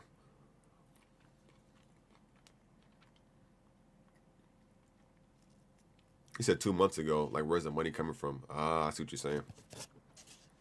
Yeah, there's so much stuff going on, man. I've already said this multiple times. I'm already looking for like different ways of having like income. So, and I've said this in a previous stream. I'm like, yo, instead of people trying to focus on just having one income, now is like one of those major times where you should be having a second income, a third income, a fourth income. I told people how easy like it is just to like have a YouTube channel. Like when it comes to YouTube, you can do anything you want on YouTube. You could talk about what we're talking about. You could talk about crypto. You could talk about the war in Ukraine. You could talk about exercising, health. You could talk about gaming. Like you can have a gaming channel. Like there's people who literally make millions of dollars, tens of thousands, hundreds of thousands of dollars for doing like ASMR. From just doing this type of stuff. Hey everyone, welcome to the channel. We're going to be talking about Bitcoin and why it's down 20%. You got people making money doing that. You got people doing like food reviews. I'm over here eating my food right now. People doing food reviews and like just food ASMR and just, Yeah, this bacon is a lot crispier than the other bacon. I give this a 5 out of 7 stars. There's so many ways, man. Now, of course, it isn't like guaranteed, but at the same time, like you can make a YouTube channel, do whatever you can make a YouTube channel about your daily life. You can pretty much just record what you're gonna do anyways. But that's just YouTube. Like they got YouTube. They got multiple jobs that you can have at home. I feel like having a second income where you can work at home is even better because with all the stuff going on, like us still being in a pandemic and all that other stuff, I feel like it's nothing better than making income when you're at home. Like just the fact of like you can just hop on a computer or hop on a phone, an iPad, a laptop, and be able to just somehow make some money. What else? There's a lot of stuff, man. There's a lot of stuff. There's a lot of ways you can make money. Yo, Modi Kine in the building said BTFA and BTFA send you love, brother. Yo, much love, Modi Kine. Much love, brethren. My man dropped a $20 bomb on me. Thank you, Modi. I really appreciate that, man. This is what your money goes to right here, Modi. I'm eating like yo, don't judge me, but I'm currently eating a banana, sliced banana, beef jerky, and egg whites. I don't know. I don't know why. I went in the kitchen, I grabbed some stuff, and I'm eating it. Got a lot of protein though, protein and potassium.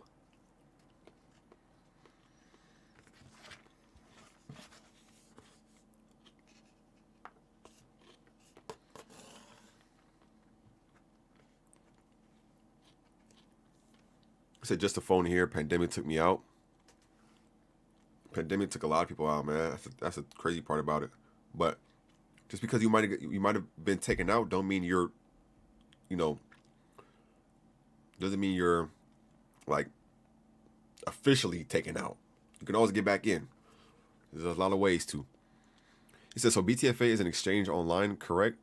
Yeah. BTFA has its own exchange. You can create your own wallet. I'll even show you if you want me to. Yeah, we're actually approaching 10,000 followers. I got to make a video on that because we're approaching a lot of followers, and I feel like those are people who are waiting for the NFTs to come out next month. But yeah, as far as all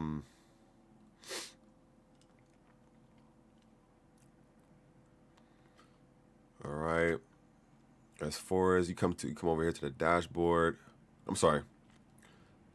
In order to get to the exchange, you click on Ape Wallet. You can come to the official bananataskforceape.com website. That is the official website, bananataskforceape.com. Click on right here. Oh. Showing a little bit too much. But go to the exchange. So if you go to the exchange, right, when you get there and it goes to like the top left, you can pretty much click on where it says exchange.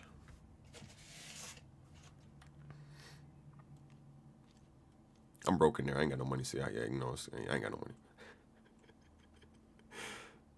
Let me see. Yeah, but this is the exchange right here, right? All my tokens are like locked up right now, so my BTFA is at 0. Yo, Modi Kine said hit that like button. Let's go, family. Yo, Modi Kine, man. I've actually had the pleasure to talk to Modi Kine on the Telegram and stuff, man. I've only talked to him once, But I instantly like it's funny how some people they give off that just that energy to where you automatically just get a sense of who they are. My man, like I could tell my man was already just humorous, funny, serious, not he was serious but not too serious. Like he's calm, he's chill, right? Very very genuine fella, man. Support, but not only supportive to me but supportive to a lot of other content creators, right? And super super bullish on BTFA, like myself. And yeah, man, just an overall just gentleman, very lovely guy, man. Thank you, Mordecai. Appreciate it. I thought Mordecai, I'm not gonna lie, I thought Mordecai was like a BTFA developer. So I'm like, yo, this Mordecai is donating like too much. I'm like, he's donating so much money to me. He has to be like one of the BTFA devs. And when I talked to him, and I was like, huh? I'm thinking I'm thinking it's gonna be like Swear or somebody. He's like, nah. A lot of people think I'm like one of the devs because he donates a lot. He donates a lot of money to influencers who like, talk about Modi. I mean, I'm not talking about Modi. Talk about like BTFA or just people he want to support. People who he just feels like he want to support. So he's definitely helped a lot when it comes to, the BTFA community and stuff. So shout out to Modi Kind. Definitely, definitely. NFT of Trump went for 15K. Somebody had an NFT, a Trump NFT. But not only Modikai, man. I get a lot of positive vibes from every single one of y'all, man, and that's why I love, I got a lot of love for every single one of y'all. Honestly, you know, it's a lot easier to do live streams like this and talk about these topics when I have people like y'all who tune in, hit the like button, everything, show love and stuff. So yeah, big shout outs to every single one of y'all. I'm gonna continue watching this video because I want to finish it now.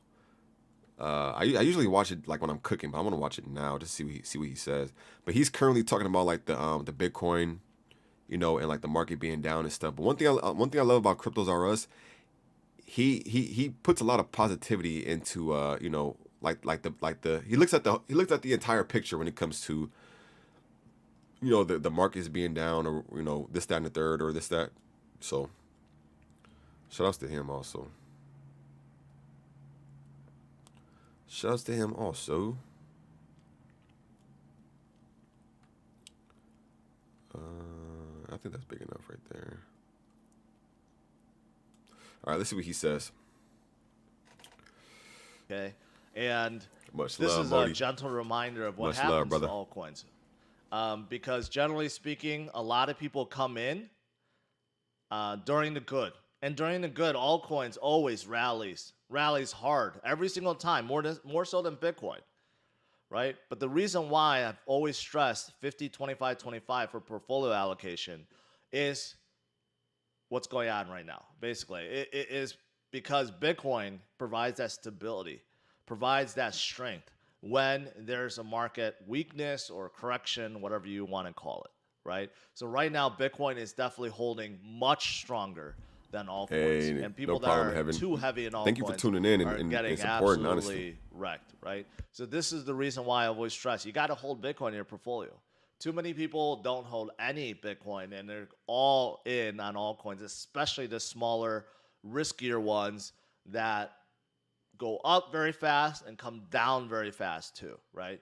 So use this as a learning lesson to realize that, yeah, you need to hold some Bitcoin in your portfolio, not just all altcoins, right? But with that said, there are definitely a lot of great buys right now. I've been saying that for a while, but yes, there are a lot of great buys. You look at year to date, which we're almost halfway through the year already, which is really amazing. But Yo, Mag, it's all good. That's one thing I've always said.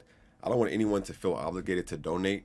That's more so just kind of like a cherry on the top thing when it comes to like I never want people to feel like they have to donate to help.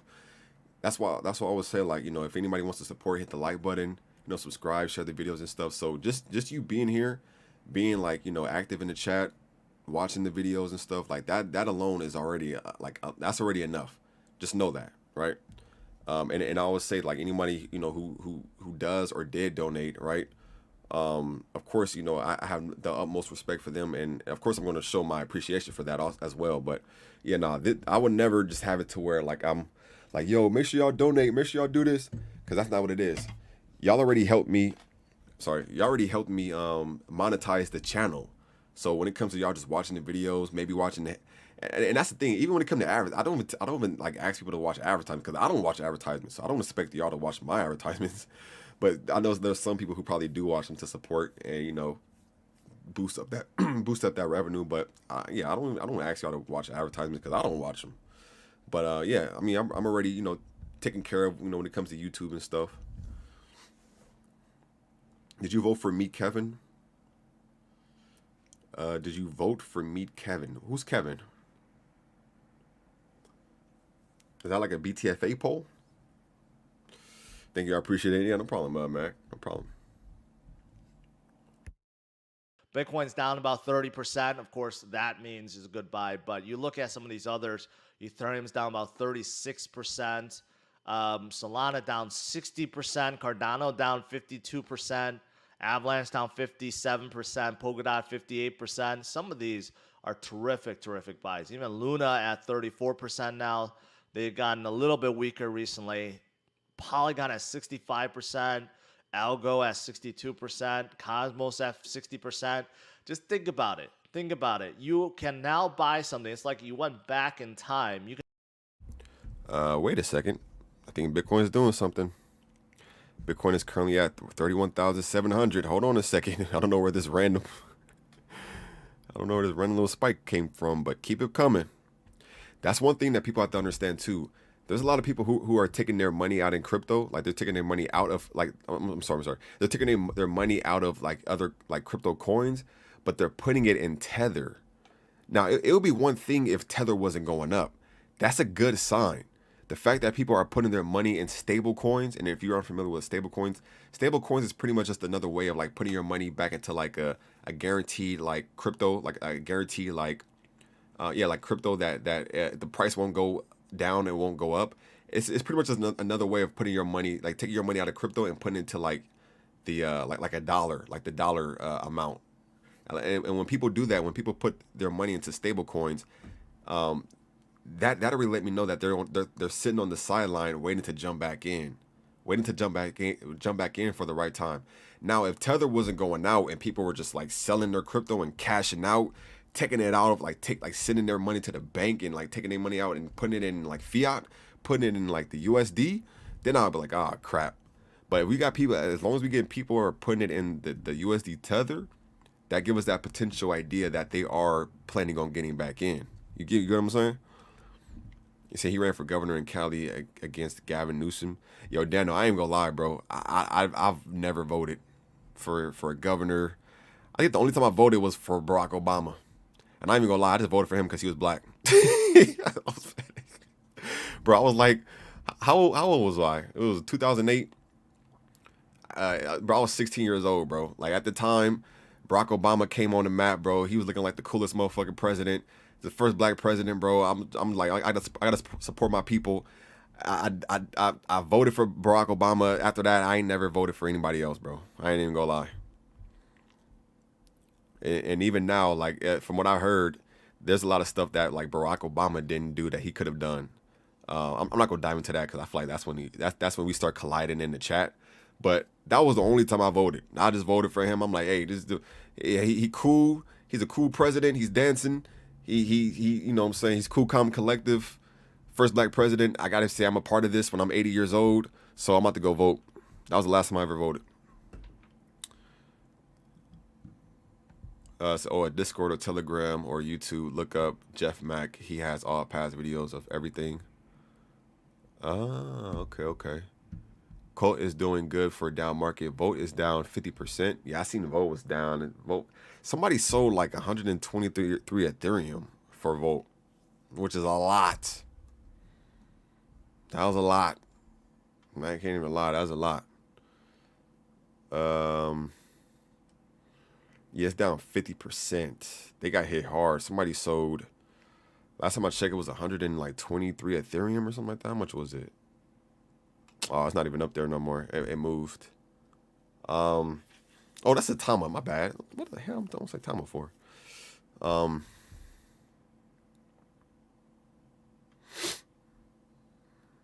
Yeah, somebody sold 125 Ethereum worth of Volt. So that was a well sell. How much they make from this? They made, wait, transactions swapped. It said they swapped 238 billion Volt for 124 Ethereum. It says supply votes. Yeah, they made 289,000 off of that. Yeah, that was a big sell.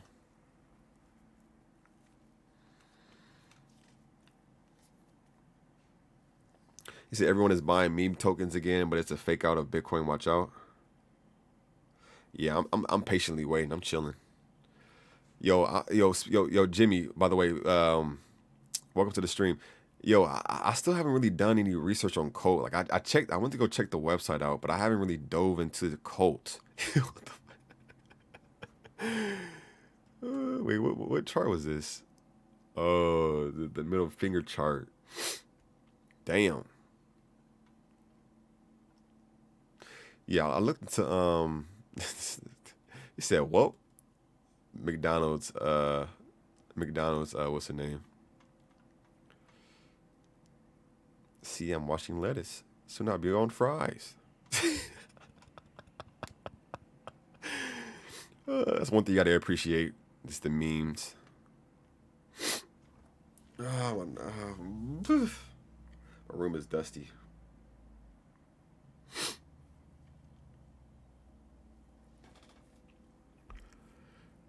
Oh, he said elections, etc. What is your roulette strategy? Yo, that's the thing, Jimmy. I don't have a roulette strategy. Like I'm pretty beginner when it comes to roulette.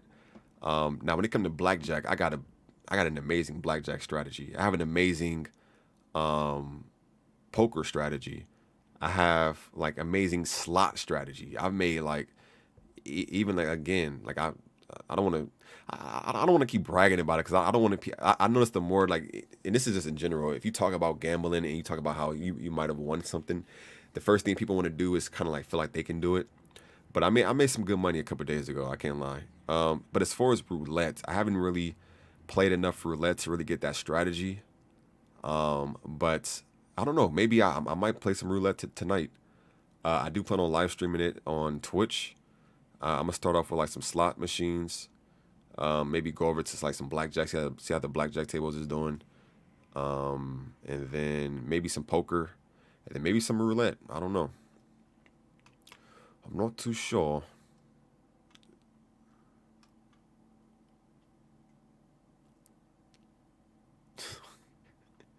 Oh yeah, let me go back over here. Let's see what's up though.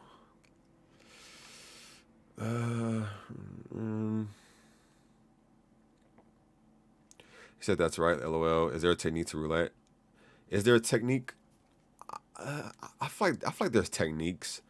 I feel like there's not anything guaranteed to where like it'll be like, you know, I feel like it's one of those things where like you can have a technique that could potentially work for you, but regardless, I mean, it's always going to be random. It's always going to be random, but yeah, there are techniques, there are certain strategies to where you have better odds of maybe winning.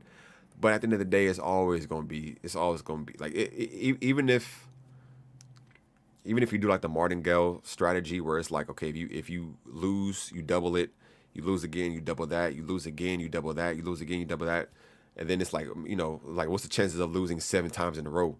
But there's been times where people lost like 12 times in a row.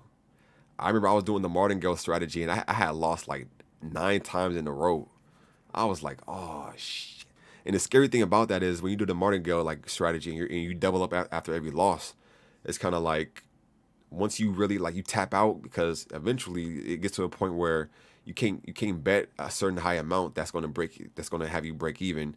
So you really have to just like take that super duper L and just lose that entire just you know bag.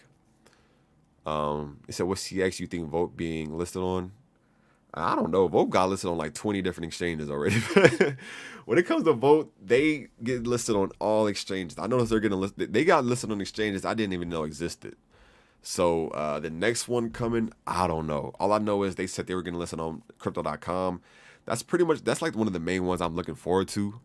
Any other like small exchanges, I it's kind of like I'm not. That's not going to really pump me up. I'm waiting for some big exchanges and stuff to come. So I'm looking for that crypto.com listing and stuff. And I mean, don't get me wrong. Every exchange helps out. Every exchange matters and stuff. But I'm looking for that next big exchange that's going to really bring in some volume, especially some volume that might be able to actually help through this bear market. So You can now buy something that is 50 to 60% less than just 5 months ago, right? So 5 months ago, when these were 50, 60% higher, had someone told you, hey, you can now buy this for 50 or 60% off, would you? And the answer is yes, everyone would, right? So now we're at that point. So think about that. You buy low and you sell high, right? But it doesn't mean that you go all in. I think that's the biggest mistake people make is they go all in when things drop. They're like, yes, I'm DCAing, but they spent all their money. They can't DCA anymore. And if it goes down, then they feel miserable like they made a mistake. But you don't feel like it's a mistake if you have that cash pile still so that you could DCA over long term. Then you could see that dollar cost averaging working where it brings down your cost. So when we recover, you benefit, right? So just want to throw that out there. Daniel Hawkins says, been DCAing CRO and Phantom, it's gut wrenching. Well, hopefully you continue on and you will see the benefits in the future, right? Just maybe spread out your buys a little bit more.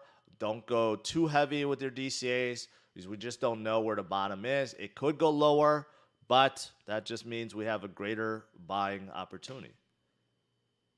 Why isn't Matic considered L1? Mika, I do consider L1, but it started out as an L2. That's why people still call it L2.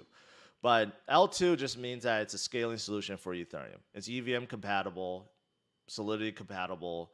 I mean, it follows the same protocols, right? But I do consider it L1 because their ecosystem is huge, huge.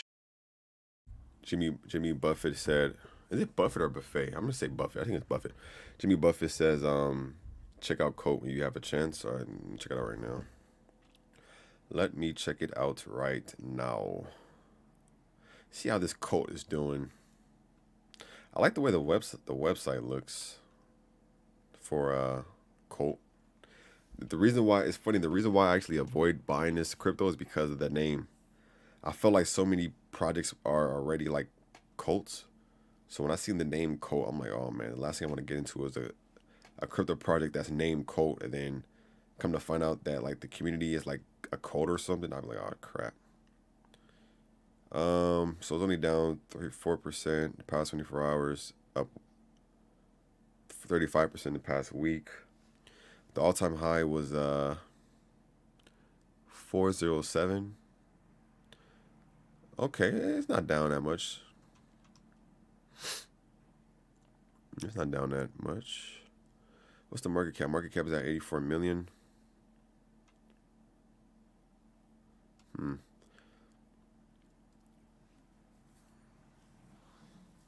I think I'm at the point now too where I love this website.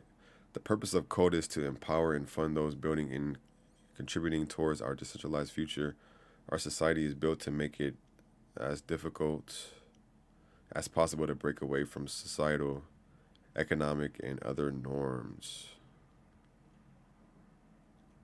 Fight against centralization.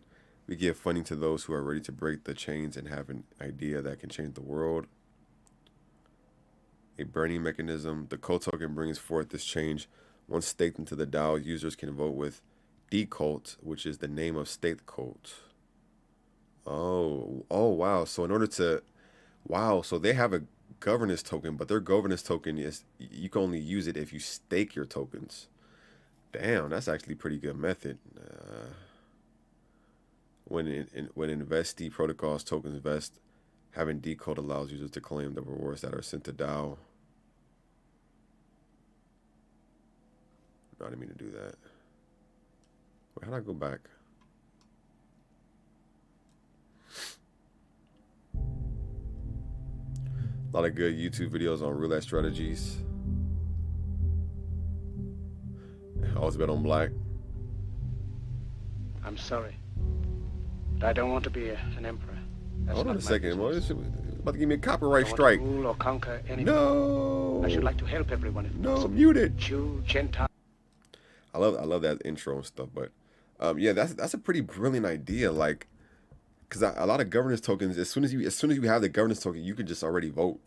But for here, it says that once you stake your cult token, your cult token turns into decult, and then you're allowed to vote. That's pretty awesome. Though it incentivizes people to, buy it, and if they want a voice in the community, they have to stake it, which helps out by having more people hold and stuff. That's pretty awesome. That's a pretty good idea if you think about it.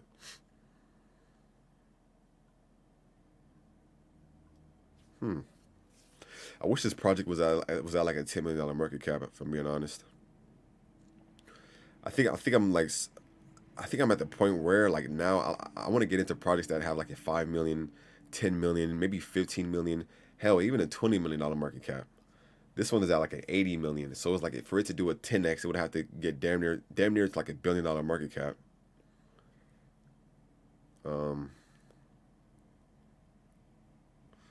Yeah. It's a cool project though, definitely. I'll definitely look into it some more. Thanks for sharing.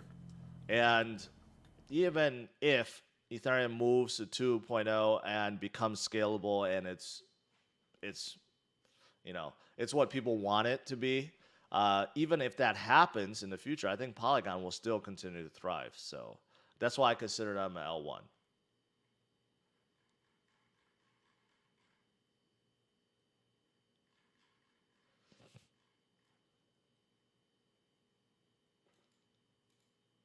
I'll just leave this picture up. What's your thoughts on unloading my dead stock sneakers to have more cash? I don't know what dead stock sneakers is. I don't know if that's if you're trolling or that's actually a real valuable sneaker. I don't know. Just bought 13 Solana at a great But discount. right now, having more cash to DCA is definitely advisable. Okay, to have more cash, have that cash pile. I've been talking about 20, 25, 30%. If you can get there and maintain that, that is optimal for the conditions we're in right now, because that's how you keep going.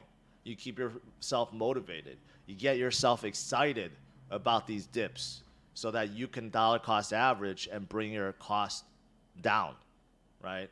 And the really only way to get excited about dips is to have cash. Because if you don't and you're just holding, well, it's okay, but you're not as motivated. So it's important to get that cash pile. And I've been talking about that for a long time. And I'll make sure to talk more about it when we do recover up and we do hit a new high and continue forward. I will stress the importance of taking profits so that you maintain that 20, 25, 30% cash. Because I think even Polygon is at 85 cents, was 93 cents. I was looking into well, one, Polygon and Solana are both some projects I feel like definitely worth looking into. I got to look into Terra Luna also, because I know Terra Luna is tied to Bitcoin somehow, and yeah, there's a lot of cryptos that I feel like are good, have really good potential, that are at a discount right now. But I want to get that real discount. I want to get that I want to get that 70% off discount. Nah, but I'm definitely just sitting back and waiting to see what it all comes down to. going forward, that is going to be the real strategy I follow. No matter what happens, up or down, keeping that cash pile on hand. That way you don't have to time top or bottom. You're able to keep going, right, and DCAing for the long haul.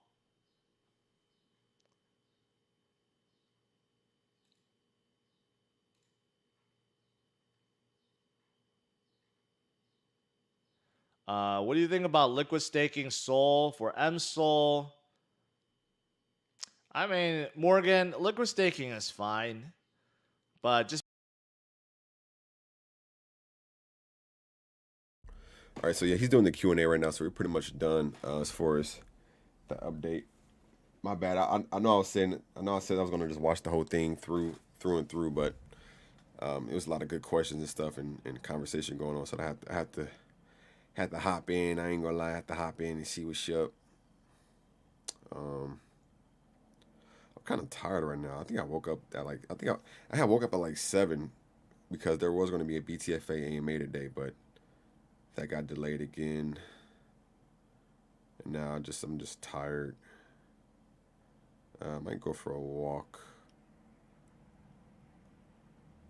Yeah, I might go for a walk and then just lay down.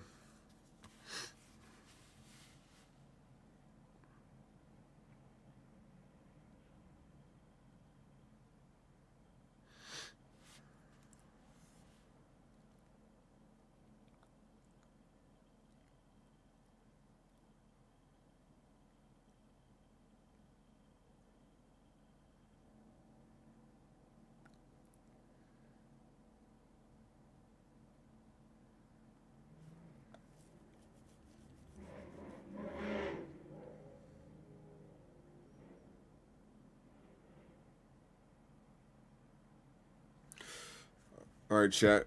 Yeah, I said see you tomorrow. Yeah. I'm gonna get on up and start my day off. Probably take a nap or something like that. But before I do head out, thank you all for tuning in. Appreciate all the support. Appreciate the conversations, the topics, the questions, everything, or even letting me know some things. I was definitely letting me know some things that's I should either look out for as far as projects or just other news and stuff. So definitely shout outs to you guys. Have a blessed day. I might do a stream tomorrow or I might do one Wednesday.